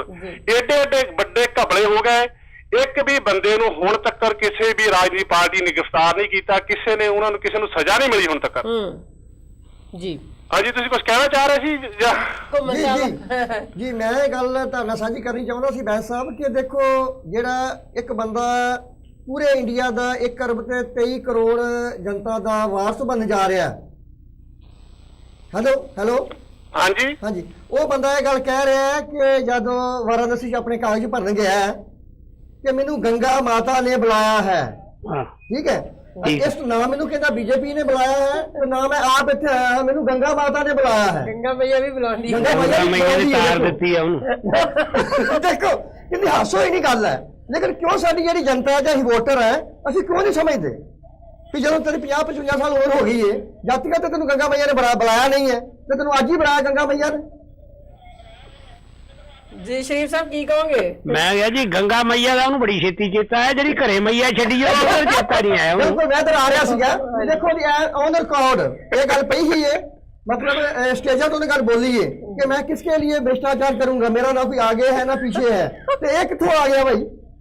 ਨਹੀਂ, ਇੱਕ ਗੱਲ ਤਾਂ ਸਾਫ਼ ਹੈ ਬੈਂਸ ਸਾਹਿਬ, ਤੁਹਾਨੂੰ ਵੀ ਤੇ ਸਾਡਾ ਸਾਰਿਆਂ ਦਾ ਜਿਹੜਾ ਸਾਂਝਾ ਹੀ ਆ ਇਹੀ ਆਵਾਜ਼ ਹੈ ਤੇ ਆਪਣੀ ਵੋਟ ਭਾਈ ਵੇਚਿਓ ਨਾ, ਬਿਲਕੁਲ ਆਪਣੀ ਜ਼ਮੀਰ ਨਾ ਵੇਚਿਓ। ਇਸ ਵੇਲੇ ਸੱਚ ਤੇ ਖੜ ਗਏ ਤਾਂ ਤਰ ਜਾਣਗੇ, ਨਹੀਂ ਤਾਂ ਹਲੇ ਬਹੁਤ ਚ ਡੁੱਬਣਾ ਪਊਗਾ। ਵਿੱਚ ਕੋਈ ਦੋ ਰਹਿਮਾ ਨਹੀਂ ਸ਼ਰੀਫ ਸਾਹਿਬ ਕਿ ਇਹ ਜਿਹੜਾ ਇਲੈਕਸ਼ਨ ਹੈ ਹਾਂਜੀ, ਮੈਂ ਇਲੈਕਸ਼ਨ ਹੈ। ਹਾਂਜੀ ਹਾਂਜੀ ਬੈਂਸ ਸਾਹਿਬ ਕੀ ਕਹੋਗੇ ਤੁਸੀਂ? ਹਾਂਜੀ, ਮੈਂ ਇੱਕ ਹੋਰ ਗੱਲ ਕਹਿਣੀ ਚਾਹੁੰਦਾ ਜੀ ਬੈਂਸ ਸਾਹਿਬ ਤੁਹਾਡੇ ਆਵਾਜ਼ ਆ ਰਹੀ ਪਿੱਛੋਂ, ਥੋੜੀ ਜੀ ਆਵਾਜ਼ ਘੱਟ ਕਰੋ। ਲੋ ਜੀ, ਹੁਣ ਠੀਕ ਹੈ ਜੀ? ਹਾਂਜੀ ਹਾਂਜੀ ਤੁਸੀਂ ਸਿੱਧੀ ਗੱਲ ਕਰੋ। ਹਾਂਜੀ ਕੀ ਕਹਿਣਾ ਚਾਹੋਗੇ? ਚਲੋ ਠੀਕ ਹੈ ਜੀ। ਜੀ ਦੇਖੋ, ਮੈਂ ਹੁਣ ਇਹ ਗੱਲ ਕਰਨੀ ਚਾਹੁੰਦਾ ਕਿ ਜਦੋਂ ਵੀ ਹਿੰਦੁਸਤਾਨ ਵਿੱਚ ਇਦਾਂ ਦੀ ਕੋਈ ਗੱਲ ਹੋਈ ਆ, ਬਾਹਰ ਦੇ ਮੁਲਕਾਂ ਵਿੱਚ ਬੈਠੇ ਹਿੰਦੁਸਤਾਨੀਆਂ ਨੇ ਹਮੇਸ਼ਾ, ਜਾਂ ਕੋਈ ਵੋਟਾਂ ਦੀ ਗੱਲ ਹੈ ਜਾਂ ਕੋਈ ਅੰਦੋਲਨ ਦੀ ਗੱਲ ਹੈ, ਹਿੰਦੁਸਤਾਨ ਦੇ ਲੋਕਾਂ ਨੇ ਸਾਰਿਆਂ ਨੇ ਇਸ ਚੀਜ਼ 'ਤੇ ਸਾਥ ਦਿੱਤਾ ਜੀ। ਇੱਕ ਤਾਂ ਗੱਲ ਇਹ ਹੈ ਵੀ ਆਪਾਂ ਵੋਟਾਂ ਦੀ ਗੱਲ ਕਰਦੇ ਹਾਂ ਵੀ ਹਰੇਕ ਆਪਣੇ ਭਾਈਬੰਦ ਨੂੰ, ਹਰੇਕ ਰਿਸ਼ਤੇਦਾਰ ਨੂੰ ਫੋਨ ਕਰਕੇ ਕਹਿਣਾ ਚਾਹੀਦਾ, ਪ੍ਰੇਰਿਤ ਕਰਨਾ ਚਾਹੀਦਾ। ਮੈਂ ਇਸ ਚੀਜ਼ ਵਿੱਚ ਵੀ ਇੱਕ ਬਹੁਤ ਵੱਡੀ ਚੀਜ਼ ਨੋਟ ਕੀਤੀ ਆ, ਬਹੁਤ ਵੱਡੀ ਕ੍ਰਾਂਤੀ ਨੋਟ ਕੀਤੀ ਆ ਜੀ। ਮੈਂ ਇੱਕ ਪਰਿਵਾਰ ਨੂੰ, ਮੇਰਾ ਆਪਣੀ ਖੁਦ ਦਾ ਪਰਿਵਾਰ ਪਿਛਲੇ 50 ਸਾਲ ਤੋਂ ਅਕਾਲੀ ਪਰਿਵਾਰ ਵਾ ਜੀ, ਤੇ ਮੈਂ ਜਦ ਉਹਨਾਂ ਦੇ ਆਪਣੇ ਹਾਨੀਆਂ ਨਾਲ ਗੱਲ ਕਰਦਾ ਉਹ ਸਿੱਧੀ ਗੱਲ ਨਹੀਂ ਕਰਦੇ। ਜਦੋਂ ਮੈਂ ਆਪਣੇ ਭਤੀਜੇ ਜਾਂ ਭਾਣਜਿਆਂ ਨਾਲ ਗੱਲ ਕਰਦਾ ਉਸੇ ਪਰਿਵਾਰ ਦੇ, ਉਹ ਬਿਲਕੁਲ ਸਾਫ਼ ਸ਼ਬਦਾਂ ਵਿੱਚ ਮੈਨੂੰ ਕਹਿੰਦੇ ਆ ਵੀ ਚਾਚਾ ਜੀ ਜਾਂ ਮਾਮਾ ਜੀ ਅਸੀਂ ਵੋਟ ਤਾਂ ਆਪ ਨੂੰ ਹੀ ਪਾਉਣੀ ਆ। ਮੈਂ ਇਸ ਨੂੰ ਬਹੁਤ ਵੱਡੀ ਕ੍ਰਾਂਤੀ ਮੰਨਦਾ ਵੀ ਇੱਕ ਘਰ ਵਿੱਚ ਇੱਕ ਮੰਜੇ ਤੇ ਬਹਿ ਕੇ ਉਸ ਬੇਟੇ ਦੀ ਮਾਂ ਕਹਿ ਰਹੀ ਆ ਨਹੀਂ ਅਸੀਂ ਤਾਂ ਪੰਥ ਨੂੰ ਜੀ ਵੋਟਾਂ ਪਾਈ ਦੀਆਂ, ਉਹਨਾਂ ਦੇ ਹੁਣ ਮੁੰਡੇ ਕਹਿ ਰਹੇ ਨਹੀਂ ਜੀ ਹੁਣ ਤਾਂ ਆਪ ਦੀ ਵਾਰੀ ਆ। ਇਹ ਵੀ ਆਪਣੇ ਆਪ ਚ ਇੱਕ ਬਹੁਤ ਵੱਡੀ ਕ੍ਰਾਂਤੀ ਆ। ਮੈਂ ਇਸ ਚੀਜ਼ ਨੂੰ ਵੀ ਮੰਨਦਾ ਹਾਂ ਵੀ ਇਸ ਵਾਰੀ ਇਸ ਇਲੈਕਸ਼ਨ ਦੇ ਵਿੱਚ ਤੇ ਆਪਣੀ ਜਿਹੜੀ ਆਪ ਪਾਰਟੀ ਇਹਨਾਂ ਦੀ ਬਹੁਮਤ ਨਹੀਂ ਹੋਵੇਗੀ, ਪਰ ਇਹ ਕ੍ਰਾਂਤੀ ਸ਼ੁਰੂ ਹੋਈ ਹੈ, ਜਿਹੜਾ ਅੰਦੋਲਨ ਹੈ ਹੁਣ ਸ਼ੁਰੂ ਹੋਇਆ, ਸਾਨੂੰ ਸਾਰਿਆਂ ਦਾ ਸਾਥ ਦੇਣਾ ਚਾਹੀਦਾ। ਮੈਂ ਇੱਕ ਬੇਨਤੀ ਕਰਾਂਗਾ ਜਿਹੜੇ ਵਿਦੇਸ਼ਾਂ ਵਿੱਚ ਬੈਠੇ ਆ ਮੇਰੇ ਵੀਰ, ਆਪਣੇ ਪੰਜਾਬੀ ਵੀਰ ਬੈਠੇ ਆ, ਬੇਸ਼ੱਕ ਉਹ 10 ਯੂਰੋ ਹੀ ਭੇਜਣ, ਸਿਰਫ 10 ਯੂਰੋ ਹੀ ਭੇਜਣ, ਚਾਹੇ 12 ਜਾਂ 13 ਯੂਰੋ ਬਣਦੇ 1000 ਰੁਪਏ ਦੇ, ਉਹ ਮਿਹਰਬਾਨੀ ਕਰਕੇ ਜ਼ਰੂਰ ਆਪ ਪਾਰਟੀ ਨੂੰ ਇਹ 1000 ਰੁਪਇਆ ਭੇਜ ਕੇ ਇਸ ਅੰਦੋਲਨ ਵਿੱਚ, ਇਸ ਕ੍ਰਾਂਤੀ ਵਿੱਚ ਆਪਣਾ ਨਾਂ ਜ਼ਰੂਰ ਲਿਖਾਉਣ। ਦੇਖੋ ਜਦੋਂ ਤੁਸੀਂ 1000 ਰੁਪਇਆ ਭੇਜਦੇ ਆ, ਮੈਂ ਇਹ ਕਹਿੰਦਾ ਮਿਨੀਮਮ 1000 ਰੁਪਇਆ ਚਾਹੀਦਾ, ਭਾਵੇਂ ਤੁਸੀਂ 1 ਰੁਪਇਆ ਭੇਜ ਦੋ, 1 ਰੁਪਇਆ ਵੀ ਉਹ ਲੈਂਦੇ ਆ। ਦੇਖੋ ਜਦੋਂ ਤੁਸੀਂ 1000 ਰੁਪਇਆ ਭੇਜੋਗੇ ਉਸ ਕ੍ਰਾਂਤੀ ਦੇ ਵਿੱਚ ਉਹਨਾਂ ਵੀਰਾਂ ਦੇ ਵਿੱਚ ਤੁਹਾਡਾ ਨਾਂ ਲਿਖਿਆ ਜਾਊ, ਉਹ ਜਿਹੜੀ ਆਪਣੀ ਪਾਰਟੀ ਦਾ ਵੈਬ ਪੇਜ ਆ ਉਸੇ ਵੇਲੇ ਤੁਹਾਡਾ ਨਾਂ ਉਹ ਪੇ ਵਿੱਚ ਪਾਉਂਦੇ ਆ। ਹੁਣ ਤੱਕ 1 ਲੱਖ ਬੰਦਾ, ਤਕਰੀਬਨ 1 ਲੱਖ ਬੰਦਾ ਬਾਹਰਲੇ ਮੁਲਕਾਂ ਵਿੱਚ ਉਹਨਾਂ ਨੂੰ ਆਪਣਾ ਪੈਸੇ ਭੇਜ ਚੁੱਕਿਆ। ਤੇ ਮੈਂ ਜਰਮਨ ਦੇ ਵੀਰਾਂ ਨੂੰ ਵੀ ਇਹੀ ਕਹਾਂ, ਮੈਂ ਲਿਸਟ ਵਿੱਚ ਨੋਟ ਕੀਤਾ ਸੀ ਜਰਮਨ ਦੇ ਵੀਰ ਤਕਰੀਬਨ 10 ਤੋਂ ਥੱਲੇ ਹੀ ਆ, ਤੇ ਮੈਂ ਜਰਮਨ ਦੇ ਵੀਰਾਂ ਨੂੰ ਬੇਨਤੀ ਕਰੂੰਗਾ ਕਿ ਚਾਹੇ ਮੇਰੇ ਕੋਲ ਮੁੜ ਕੇ 10 ਯੂਰੋ ਲੈ ਲਿਓ, ਤੇ ਮਿਹਰਬਾਨੀ ਕਰਕੇ ਉਹਨੂੰ ਆਪਣੇ ਨਾਂ ਤੋਂ ਪੈਸੇ ਭੇਜ ਕੇ ਇਸ ਕ੍ਰਾਂਤੀ ਵਿੱਚ ਆਪਣਾ, ਜੇ ਤੁਸੀਂ ਇਸ ਦੇ ਪੱਖ ਵਿੱਚ ਹੋ, ਮੈਂ ਇਹ ਨਹੀਂ ਕਹਿੰਦਾ ਵੀ ਤੁਸੀਂ ਪੈਸੇ ਭੇਜ ਦਿਓ, ਜੇ ਤੁਸੀਂ ਇਹਨੂੰ ਮੰਨਦੇ ਆ, ਇਸ ਅੰਦੋਲਨ ਨੂੰ ਮੰਨਦੇ ਆ ਤੇ ਨਾਲ ਖੜਨਾ ਚਾਹੁੰਦੇ ਆ ਤੇ ਆਪਣਾ ਨਾਂ ਜ਼ਰੂਰ ਲਿਖਾਓ। ਚਲੋ ਹੋਰ ਵੀ ਕਰ ਸਕਦੇ ਬੈਂਸ ਸਾਹਿਬ, ਜੇ ਉੱਥੇ ਕਿਸੇ ਨੂੰ ਆਪਣੇ ਘਰਦਿਆਂ ਨੂੰ ਕਹਿ ਕੇ ਵੀ ਦਵਾ ਸਕਦੇ ਆ, ਇਹ ਵੀ ਕਰ ਸਕਦੇ ਆ। ਮੇਰਾ ਸਾਹਿਬ ਨੂੰ ਬੇਨਤੀ ਇਹੀ ਆ ਵੀ ਪਲੀਜ਼ ਉਹਨਾਂ ਦੇ ਵੈਬ ਪੇਜ ਤੇ ਆਨਲਾਈਨ ਪੈਸੇ ਭੇਜੋ, ਜਿਹਦੇ ਨਾਲ ਤੁਹਾਡਾ ਨਾਮ ਬਿਲਕੁਲ ਉਸ ਲਿਸਟ ਵਿੱਚ ਐਡ ਹੋਵੇ। ਉਹਨਾਂ ਵੀਰਾਂ ਨੂੰ ਵੀ, ਉਹ ਕ੍ਰਾਂਤੀਕਾਰ ਵੀਰਾਂ ਨੂੰ ਵੀ ਪਤਾ ਲੱਗ ਗਿਆ ਵੀ ਵਿਦੇਸ਼ਾਂ ਦੇ ਵਿੱਚੋਂ ਕਿੰਨੇ ਲੋਕ ਸਾਡੇ ਨਾਲ ਖੜੇ ਆ। ਦੇਖੋ ਜੀ ਇਹਨਾਂ ਦਾ ਮੁਕਾਬਲਾ ਉਹਨਾਂ ਨਾਲ ਆ ਜਿਹੜੇ ਅਰਬਾਂਪਤੀ ਆ, ਅਰਬਾਂਪਤੀ। ਦੇਖੋ ਜੀ ਵੱਡੀ ਸੋਚ ਵਾਲੀ ਕੇਰ ਸੀ ਜੀ, ਬੜੀ ਵੱਡੀ ਸੋਚ ਵਾਲੀ ਗੱਲ ਆ। ਹੁਣ ਤੱਕ ਉਹਨਾਂ ਨੇ, ਇਸ ਗਰੀਬ ਪਾਰਟੀ ਨੇ ਹੁਣ ਤੱਕ ਉਹਨਾਂ ਨੂੰ ਵਾਈਟ ਮਨੀ ਦੇ ਤੌਰ ਤੇ ਸਿਰਫ 50 ਕਰੋੜ ਰੁਪਈਆ ਇਕੱਠਾ ਹੋਇਆ। ਦੇਖੋ ਪੂਰੇ ਹਿੰਦੁਸਤਾਨ ਨਾਲ ਨਹੀਂ ਪੰਗਾ ਲਿਆ, ਪੂਰੇ ਹਿੰਦੁਸਤਾਨ ਨੂੰ ਚੈਲੰਜ ਕੀਤਾ, ਪੂਰੇ ਸਿਸਟਮ ਨੂੰ ਚੈਲੰਜ ਕੀਤਾ, ਠੀਕ ਹੈ, ਤੇ ਸਿਰਫ 50 ਕਰੋੜ, ਤੇ ਬਾਕੀ ਪਾਰਟੀਆਂ 50 ਕਰੋੜ ਇੱਕ ਸਟੇਜ ਤੇ ਲਾਉਂਦੀਆਂ। ਉਹ ਤਾਂ ਬਹੁਤ ਲੱਗ ਰਹੇ ਆ ਜੀ, ਦੱਸਿਆ ਨਹੀਂ ਜਾ ਰਿਹਾ, ਬਹੁਤ ਲੱਗ ਰਹੇ ਆ, ਪੈਸੇ ਲੱਗ ਰਹੇ ਆ। ਬਾਦਲ ਦੀ ਜਿਹੜੀ ਖਰੀਦੀ ਆ ਮੁੰਡਿਆਂ ਨੂੰ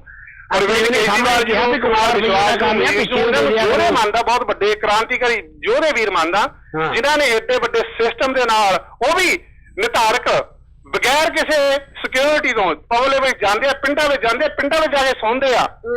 ਐਡੀ ਵੱਡੀ ਕੁਰਬਾਨੀ ਉਹਨਾਂ ਮੁੰਡਿਆਂ ਨੇ ਦੇ ਕੇ ਇਹ ਕ੍ਰਾਂਤੀ ਲਿਆਂਦੀ ਆ। ਇਹ ਕ੍ਰਾਂਤੀ ਹੁਣ ਏਦਾਂ ਨਹੀਂ ਜਾਣੀ ਚਾਹੀਦੀ, ਆਪਾਂ ਨੂੰ ਡਟ ਕੇ ਇਹਦਾ ਸਾਥ ਦੇਣਾ ਚਾਹੀਦਾ ਸਾਰਿਆਂ ਨੂੰ। ਇਹ ਲੜਾਈ ਵੋਟਾਂ ਦੀ ਲੜਾਈ ਨਹੀਂ ਗੀ, ਇਹ ਸੱਚ ਤੇ ਝੂਠ ਦੀ ਲੜਾਈ ਆ। ਦੇਖੋ ਜੀ ਇਹ ਇਮਾਨਦਾਰੀ ਦੀ ਲੜਾਈ ਆ ਰਹੇ ਆ, 2 3 4 ਸੀਟਾਂ ਬਣਨ ਦੇ ਆਪ ਦੇ ਪੰਜਾਬ 'ਚ ਦੱਸੇ ਜਾ ਰਹੇ ਆ। ਹੋ ਸਕਦਾ ਵੱਧ ਜਾਵੇ, ਹੋ ਸਕਦਾ ਘਟ ਜਾਵੇ, ਪਰ ਸਿੱਧੀ ਜੀ ਗੱਲ ਹੈ ਆਪਾਂ ਉਹਨਾਂ ਲੋਕਾਂ ਨੂੰ ਜ਼ਰੂਰ ਪ੍ਰੇਰੀਏ ਤੇ ਬੰਦਿਆਂ ਚੰਗਿਆਂ ਨੂੰ ਚੁਣ ਲਓ, ਤੁਸੀਂ ਮਾੜਿਆਂ ਨੂੰ ਬਥੇਰਿਆਂ ਨੂੰ ਚੁਣ ਕੇ ਦੇਖ ਲਿਓ। ਮੈਂ ਤੁਹਾਡੀ ਗੱਲ ਟੋਕਦਾ ਕੇਸ਼ ਸ਼ਰੀਫ, ਤੁਹਾਡੀ ਗੱਲ ਮੈਂ ਟੋਕਦਾ। ਹਾਂਜੀ ਇਹ ਪਲੀਜ਼ ਗੱਲ ਨਾ ਤੁਸੀਂ ਕਰੋ ਪਈ ਉੱਥੇ ਚਾਹ ਸੀਟਾਂ ਦੇ ਆ ਰਹੇ ਜਾਂ 5 ਸੀਟਾਂ ਦੇ ਆ ਰਹੇ ਆ, ਇਹ ਸਾਰਾ ਵਿਕਿਓ ਮੀਡੀਆ ਜਿਹੜਾ ਉਹ ਦਿਖਾ ਰਿਹਾ, ਇਹ ਕੁਝ ਦਿੱਲੀ 'ਚ ਦਿਖਾਇਆ ਗਿਆ ਸੀ। ਨਹੀਂ ਮੈਂ ਵਿਕਿਓ ਮੀਡੀਆ ਦੀ ਨਹੀਂ ਗੱਲ ਕਰਦਾ, ਮੈਂ ਉਹਨਾਂ ਲੋਕਾਂ ਦੀ ਗੱਲ ਕਰਦਾ ਜਿਹਨੇ ਘੁੰਮ ਕੇ ਆਪ ਇਕੱਠੇ ਕੀਤੇ ਆ। ਚਲੋ ਮੰਨ ਲੈਨੇ ਪੰਜਾਬ ਦੀ ਗੱਲ ਨਹੀਂ ਮੈਂ ਕਰਦਾ, ਮੈਂ ਹਿੰਦੁਸਤਾਨ ਦੀ ਗੱਲ ਕਰਦਾ। ਜਿਹੜੀ ਹਵਾ ਦਿਖਾਈ ਜਾ ਰਹੀ ਆ ਮੋਦੀ ਦੀ ਹਵਾ, ਮੋਦੀ ਦੀ ਹਵਾ, ਉਹ ਸਾਰਾ ਵਿਕਿਆ ਮੀਡੀਆ, ਉਹ ਸਾਰਾ ਪੈਸਾ। ਹਵਾ ਨਿਕਲਦੀ ਵੀ ਦੇਰ ਨਹੀਂ ਲੱਗਣੀ, ਇਹ ਮੈਂ ਵੀ ਹਵਾ ਹੀ ਦਿਖਾਵਦੇ ਨਿਕਲ ਵੀ ਜਾਂਦੀ ਹੈ ਕਈ ਵਾਰੀ। ਸਾਨੂੰ ਤਾਂ ਹੁਣੇ ਸੋਚਣਾ ਪਊਗਾ ਵੀ ਅਸੀਂ ਕਿੱਧਰ ਖੜੇ ਆ। ਨਹੀਂ ਆਪਾਂ ਤਾਂ ਜ਼ੋਰ ਲਾਣੇ ਆ, ਆਪਾਂ ਆਪਣੇ ਵੀਰਾਂ ਨਾਲ ਬਾਕੀ ਨਾਲ ਗੱਲ ਕਰਦਾ, ਮੈਂ ਆਪਣੇ ਪੰਜਾਬੀ ਵੀਰਾਂ ਨਾਲ, ਆਪਣੇ ਹਿੰਦੁਸਤਾਨ ਦੇ ਬਾਕੀ ਲੋਕਾਂ ਦੀ ਗੱਲ ਕਰਦਾ ਜਿਹੜੇ ਬਾਹਰ ਲੋਕਾਂ ਵਿੱਚ ਬੈਠੇ ਆ, ਜਿਨ੍ਹਾਂ ਨੂੰ ਕੰਪੈਰੀਜ਼ਨ ਪਤਾ ਆ ਵੀ ਇੱਥੇ ਕੀ ਸਿਸਟਮ ਆ ਤੇ ਇੰਡੀਆ ਵਿੱਚ ਕੀ ਸਿਸਟਮ ਆ, ਉਹਨਾਂ ਨੂੰ ਡਟ ਕੇ ਇਸ ਚੀਜ਼ ਦਾ ਸਾਥ ਦੇਣਾ ਚਾਹੀਦਾ। ਬਿਲਕੁਲ ਇਹ ਲੜਾਈ ਸਿਰਫ ਵੋਟਾਂ ਲੜਾਈ ਨਹੀਂ, ਕੀ ਇਹ ਅੰਦੋਲਨ ਜਿਹੜਾ ਆ ਇਹ ਬੇਈਮਾਨੀ ਤੇ ਝੂਠ ਤੇ ਸੱਚਾਈ ਦੀ ਲੜਾਈ ਆ। ਬਿਲਕੁਲ ਦੇਖੋ ਜੀ, ਅਗਲੇ ਦਿਨ ਬੜੇ ਖਤਰਨਾਕ ਆ, ਜਿਹੜੇ 3-4 ਦਿਨ ਆਖਰੀ ਹੁੰਦੇ ਆ, ਉੱਥੇ ਨਸ਼ੇ ਵੀ ਵੰਡੇ ਜਾਂਦੇ, ਪੈਸੇ ਵੀ ਵੰਡੇ ਜਾਂਦੇ ਆ। ਇਹ ਖੁੱਲੀ ਗੱਲ ਆ, ਇਹ ਕਿਤੇ ਲੋਕ ਲਗਾ ਰਹੀ ਹੈ ਪੰਜਾਬ 'ਚ ਤੇ ਹਿੰਦੁਸਤਾਨ 'ਚ ਬਾਕੀ ਦਾ ਵੀ ਇਦਾਂ ਹੁੰਦਾ। ਤੇ ਆਪਾਂ ਆਪਣੇ ਭੈਣਾਂ ਭਰਾਵਾਂ ਨੂੰ ਸਿਰਫ ਇਸ ਕਰਕੇ ਕਹਿ ਰਹੇ ਆ ਵੀ ਆਪਣੀ ਜ਼ਮੀਰ ਦੀ ਆਵਾਜ਼ ਸੁਣਿਓ, ਕਿਸੇ ਤੋਂ ਪੈਸੇ ਨਾ ਲਾਓ, ਕਿਸੇ ਤੋਂ ਨਸ਼ੇ ਨਾ ਲਾਓ, ਨਹੀਂ 5 ਸਾਲ ਤੁਸੀਂ ਫੇਰ ਧੱਕੇ ਖਾਣੇ ਆ। ਬਿਲਕੁਲ ਕੇਸ਼ ਸ਼ਰੀਫ ਜੀ, ਮੇਰਾ ਤਾਂ ਹੁਣ ਤੱਕ ਸਾਰੇ ਸੁਪਨੇ ਖਤਮ ਹੋ ਗਏ ਸੀ। ਮੈਂ ਤਾਂ ਇਹ ਸੋਚਦਾ ਵੀ ਸਾਡੇ ਮੁਲਕ ਦਾ ਕੁਝ ਬਣੇ ਨਹੀਂ ਸਕਦਾ। ਨਹੀਂ ਸਾਡੇ ਸੁਪਨੇ ਤਾਂ ਨਹੀਂ ਖਤਮ ਹੋਏ ਕਦੇ ਵੀ। ਪਹਿਲੀ ਵਾਰੀ ਮੈਂ ਤੁਹਾਨੂੰ ਆਪਣੀ ਜ਼ਿੰਦਗੀ ਦੀ ਗੱਲ ਦੱਸਦਾ, ਇਹ ਪਹਿਲੀ ਵਾਰੀ ਇੱਕ ਸੁਪਨਾ ਫੇਰ ਦੁਬਾਰਾ ਪੈਦਾ ਹੋਇਆ ਮੈਨੂੰ, ਫੇਰ ਸੁਪਨਾ ਆਪਣੇ ਮੁਲਕ ਦਾ ਵੀ ਮੇਰੇ ਮੁਲਕ ਦਾ ਵੀ ਕੁਝ ਬਣ ਸਕਦਾ। ਤੁਹਾਡੇ ਵਰਗੇ ਕਰੋੜਾਂ ਆ ਜਿਨ੍ਹਾਂ ਦੇ ਸੁਪਨੇ ਫੇਰ ਜਾਗੇ ਆ। ਹਾਂਜੀ ਬਿਲਕੁਲ, ਮੈਂ ਇਸ ਗੱਲ ਨੂੰ ਮੰਨਦਾ ਵੀ ਸੁਪਨਾ ਫੇਰ ਘਰ ਆਇਆ, ਸੁਪਨਾ ਸਾਨੂੰ ਫੇਰ ਦੁਬਾਰਾ ਮਿਲਿਆ। ਇਸ ਕਰਕੇ ਬੇਨਤੀ ਆ, ਘਰ ਬੈਠੋ ਨਾ। ਮੈਂ ਵੀ ਜੋ ਚੀਜ਼ ਕੀਤੀ ਆ ਵੀ ਲੋਕੀ ਸਾਰੇ ਆਪਣੇ ਜਿਨ੍ਹਾਂ ਨਾਲ ਗੱਲ ਕਰੀ ਦੀ ਆ ਇਸ ਚੀਜ਼ ਨੂੰ ਸਮਝਦੇ ਆ ਵੀ ਆਮ ਇਲੈਕਸ਼ਨ ਹੋ ਰਹੀ ਹਿੰਦੁਸਤਾਨ ਦੇ ਵਿੱਚ, ਜਿੱਦਾਂ ਅੱਗੇ ਇਲੈਕਸ਼ਨਾਂ ਹੁੰਦੀਆਂ, ਇਹ ਗਲਤ ਆ। ਨਹੀਂ ਇਹ ਆਮ ਨਹੀਂ, ਇਹ ਅੰਦੋਲਨ ਆ, ਬਹੁਤ ਵੱਡੀ ਕ੍ਰਾਂਤੀ ਆ ਇਹ। ਇਹਨੂੰ ਸਾਨੂੰ ਅਸੀਂ ਗੱਲਾਂ ਕਰਦੇ ਆ ਆਪਣੇ ਸ਼ਹੀਦਾਂ ਦੀਆਂ, ਸ਼ਹੀਦ ਉਦੋਂ ਅਸੀਂ ਗੱਲ ਹੀ ਕਰਦੇ ਆ, ਬਾਕੀ ਸ਼ਹੀਦਾਂ ਦੀਆਂ ਅਸੀਂ ਗੱਲਾਂ ਕਰਦੇ ਆ। ਹੁਣ ਸਾਨੂੰ ਮੌਕਾ ਮਿਲੇ ਕ੍ਰਾਂਤੀ ਦਾ ਹਿੱਸਾ ਬਣਦਾ, ਹੁਣ ਅਸੀਂ ਚੁੱਪ ਕਰਕੇ ਨਹੀਂ ਬੈਠ ਸਕਦੇ। ਸਾਨੂੰ ਇਹ ਫੈਸਲਾ ਕਰਨਾ ਪੈਣਾ ਵੀ ਅਸੀਂ ਕਿੱਧਰਲੇ ਪਾਸੇ ਖੜੇ ਆ। ਹੁਣ ਸਾਨੂੰ ਇਹ ਆਸ ਆਪਾਂ ਕਿਸੇ ਹੋਰ ਨੂੰ ਜਗ੍ਹਾ ਦਈਏ। ਹੁਣ ਮੈਂ ਤੁਹਾਨੂੰ ਜਾਂਦਾ ਵੀ ਹੁਣ ਕਰਨਾ ਕੀ ਚਾਹੀਦਾ, ਇਹਦੇ ਬਾਰੇ 4 ਖਤਰਾ ਸੁਣਾਉਣਾ। ਠੀਕ ਹੈ ਜੀ। ਇੱਕ ਗੱਲ ਮੇਰੀ ਫੇਰ ਸੁਣਾਇਆ ਜੇ ਕੇਸ਼ ਸ਼ਰੀਫ ਜੀ। ਹਾਂਜੀ ਉਹ ਇਹ ਹੈ ਵੀ ਮਤਲਬ ਸ਼ਾਇਦ ਆਸ ਸਾਨੂੰ ਵੀ ਰੱਖਣੀ ਚਾਹੀਦੀ ਹੈ ਕਿ ਗੰਗਾ ਮਈਆ ਸ਼ਾਇਦ ਸਾਨੂੰ ਵੀ ਬੁਲਾਵੇ। ਨਹੀਂ ਗੰਗਾ ਮਾਈ ਨੇ ਬੁਲਾਇਆ, ਆਪਾਂ ਨੂੰ ਬੁਲਾਇਆ ਤਾਂ ਆਪਾਂ ਜਾਣਾ ਹੀ ਨਹੀਂ ਜੀ। ਉਹ ਤਾਂ ਆਪ ਵਿਚਾਰਾ 2 ਬੇੜੀਆਂ 'ਚ ਪੈਰ ਰੱਖੀ ਬੈਠਾ। ਇਹ ਲੱਗਦਾ ਇਹ ਹੈ ਜੀ, ਮੈਨੂੰ ਲੱਗਦਾ ਇਹ ਹੈ ਵੀ ਗੰਗਾ ਮਈਆ ਨੇ ਵੀ ਉਹਨੂੰ ਧੱਕਾ ਦੇਣਾ, ਦੂਜੇ ਪਾਸੇ ਤਾਂ ਦੇਣਾ ਹੀ ਦੇਣਾ। ਉਹ ਧੱਕੇ ਜੋ ਰਹਿ ਜਾਣਾ। ਹੁਣ ਸਾਡੇ ਵੋਟਰ ਕਰਨ ਕੀ, ਮੈਂ ਇਹ ਲਿਖਿਆ ਜੀ ਵੀ ਕਿੱਲ ਠੋਕ ਦਿਓ, ਕਿੱਲ ਠੋਕ ਦਿਓ। ਠੀਕ ਹੈ ਬਿਲਕੁਲ। ਹੁਣ ਮੌਸਮ ਦੇ ਮੱਥੇ ਅੰਦਰ ਕਿੱਲ ਠੋਕਣ ਦੀ ਵਾਰੀ ਹੈ, ਸਾਡੀ ਵਾਰੀ ਹੈ ਜੀ। ਬਿਲਕੁਲ ਠੀਕ ਹੈ। ਲੋਕ ਰਾਜ ਵਿੱਚ ਲੋਕ ਹੀ ਹੈ ਨਹੀਂ, ਗੱਲ ਤਾਂ ਇਹੋ ਨਿਆਰੀ ਹੈ। ਲੋਟੂ ਬਣ ਕੇ ਸਾਧ ਆ ਰਹੇ, ਲੁੱਟਣ ਦੀ ਹੀ ਤਿਆਰੀ ਹੈ। ਲੋਕਾ ਬਚ ਜਾ ਜੇ ਬਚ ਹੁੰਦਾ, ਜੇ ਤੈਨੂੰ ਜਾਨ ਪਿਆਰੀ ਹੈ। ਇਹ ਲੁੱਟਣਗੇ ਵੀ ਕੁੱਟਣਗੇ ਵੀ, ਇਹੋ ਤਾਂ ਹੁਸ਼ਿਆਰੀ ਹੈ। ਸਿਆਸਤਦਾਨ ਨਹੀਂ ਹਨ ਇਹੋ, ਨਸ਼ਿਆਂ ਦੇ ਵਪਾਰੀ ਹੈ। ਪਾੜਨਗੇ ਲੋਕਾਂ ਦਾ ਏਕਾ, ਹੱਥੀਂ ਫੜੀ ਤੇਜ ਕਟਾਰੀ ਹੈ। ਤੈਨੂੰ ਲੁੱਟ ਖਾਂਦੇ ਸਾਰੇ, ਕਦੇ ਤੂੰ ਗੱਲ ਵਿਚਾਰੀ ਹੈ। ਤੈਨੂੰ ਇੱਕ ਸੁਨੇਹਾ ਸਾਡਾ, ਜੇ ਮੰਨੇ ਤਾਂ ਤਰ ਜਾਵੇਂਗਾ। ਹੁਣ ਮੌਸਮ ਦੇ ਮੱਥੇ ਅੰਦਰ ਕਿੱਲ ਠੋਕਣ ਦੀ ਤੇਰੀ ਵਾਰੀ ਹੈ। ਆਪਾਂ ਦੀ ਸਾਰੇ ਭੈਣਾਂ ਭਰਾਵਾਂ ਨੂੰ ਜਿੰਨੇ ਸੁਣ ਰਹੇ ਆ ਉਹਨਾਂ ਸਾਰਿਆਂ ਨੂੰ ਬੇਨਤੀ ਹੈ, ਹਿੰਦੁਸਤਾਨ 'ਚ ਜਿਹੜਾ ਵੀ ਤੁਹਾਡਾ ਹੈਗਾ ਉਹਨੂੰ ਇੱਕੋ ਗੱਲ ਕਹਿ ਦਿਓ ਤੇ ਭਾਈ ਪੁਰਾਣਾ ਸਿਸਟਮ ਛੱਡ ਦਿਓ, ਨਵੇਂ ਸਿਸਟਮ ਨੂੰ ਅਪਣਾ ਲਓ। ਵੋਟ ਉਸ ਥਾਂ ਪਾਓ ਜਿੱਥੇ ਲੋੜ ਹੈ। ਇਸ ਵੇਲੇ ਤੁਸੀਂ ਦੇਖ ਲਿਆ, ਮੋਦੀ ਆਊਗਾ ਤਾਂ ਮੁਲਕ ਦਾ ਬੇੜਾ ਗਰਕ ਹੋਣਾ ਹੈ, ਕਿਉਂਕਿ ਡੈਮੋਕ੍ਰੇਸੀ ਲਈ ਇੱਕ ਵੱਡਾ ਖਤਰਾ ਹੈ। ਹੁਣ ਤੱਕ ਅਸੀਂ ਇਹੀ ਕਹਿੰਦੇ ਰਹੇ ਹਾਂ ਵੀ ਡੈਮੋਕ੍ਰੇਸੀ ਨਹੀਂ ਠੀਕ ਚੱਲਦੀ, ਇਹ ਕਿਹਨੇ ਕਰਨੀ ਆ। ਆਪਾਂ ਹੁਣੇ ਗੱਲ ਕਰਦੇ ਨਾ ਵੀ ਸਾਡੀ ਜ਼ਿੰਮੇਵਾਰੀ ਹੈ। ਹੁਣ ਜੇ ਜ਼ਿੰਮੇਵਾਰੀ ਆਈ ਹੈ ਤਾਂ ਨਿਭਾਈਏ। ਲਓ ਜੀ, ਇਹਦੇ ਨਾਲ ਮੈਂ ਤਾਂ ਪਿਆਰ ਭਰੀ ਸਤਿ ਸ੍ਰੀ ਅਕਾਲ ਸਾਰਿਆਂ ਨੂੰ ਬੁਲਾਣਾ। ਲਓ ਗੱਲ ਇਹ ਮੈਂ ਕਰਨ ਜਾ ਰਿਹਾ ਸੀ ਕਿ ਦੇਖੋ ਉਹਨਾਂ ਨੇ ਮੋਦੀ ਸਾਹਿਬ ਨੇ ਪੇਪਰ ਜਮ੍ਹਾਂ ਕਰਵਾਏ ਭਰੇ ਜੀ, ਉਹਦੇ ਵਿੱਚ ਇਹ ਮੀਡੀਆ ਦੀ ਰਿਪੋਰਟ ਹੈ ਕਿ 1 ਲੱਖ ਜਿਹੜੀ ਟੀ-ਸ਼ਰਟ ਹੈ ਉਹ ਛਪਾਈ ਗਈ ਜੀ। ਠੀਕ ਹੈ। ਹੁਣ ਜਿਹੜਾ ਇੰਨਾ ਪੈਸਾ ਹੈ, ਇੰਨਾ ਜਿਹੜਾ ਖਰਚਾ ਹੈ, ਔਰ ਇਹਦੇ ਬਾਵਜੂਦ ਵੀ ਇਹ ਗੱਲ ਜਿਹੜੀ ਸਾਹਮਣੇ ਆਈ ਹੈ ਕਿ ਇਹਦੇ ਵਿੱਚੋਂ 80% ਜਿਹੜੇ ਆਦਮੀ ਸੀ ਉਹ ਗੁਜਰਾਤ ਤੋਂ ਹੀ ਖੜ ਕੇ ਉੱਥੇ ਜਿਹੜਾ ਸੀ ਉਹ ਰੌਣਕ ਮੇਲਾ ਜਾਂ ਜਿਹੜਾ ਸੀ ਉਹ ਇਕੱਠ ਜਿਹੜਾ ਸੀ ਉਹ ਵਧਾਇਆ ਗਿਆ, ਇਹ ਸ਼ੋਅ ਕਰਨ ਵਾਸਤੇ ਕਿ ਮੋਦੀ ਦੇ ਪਿੱਛੇ ਇੰਨੀ ਜਨਤਾ ਜਿਹੜੀ ਹੈ ਨਾ ਉਹ ਹੈਗੀ। ਦੇਖੋ ਇੱਥੇ ਅਸੀਂ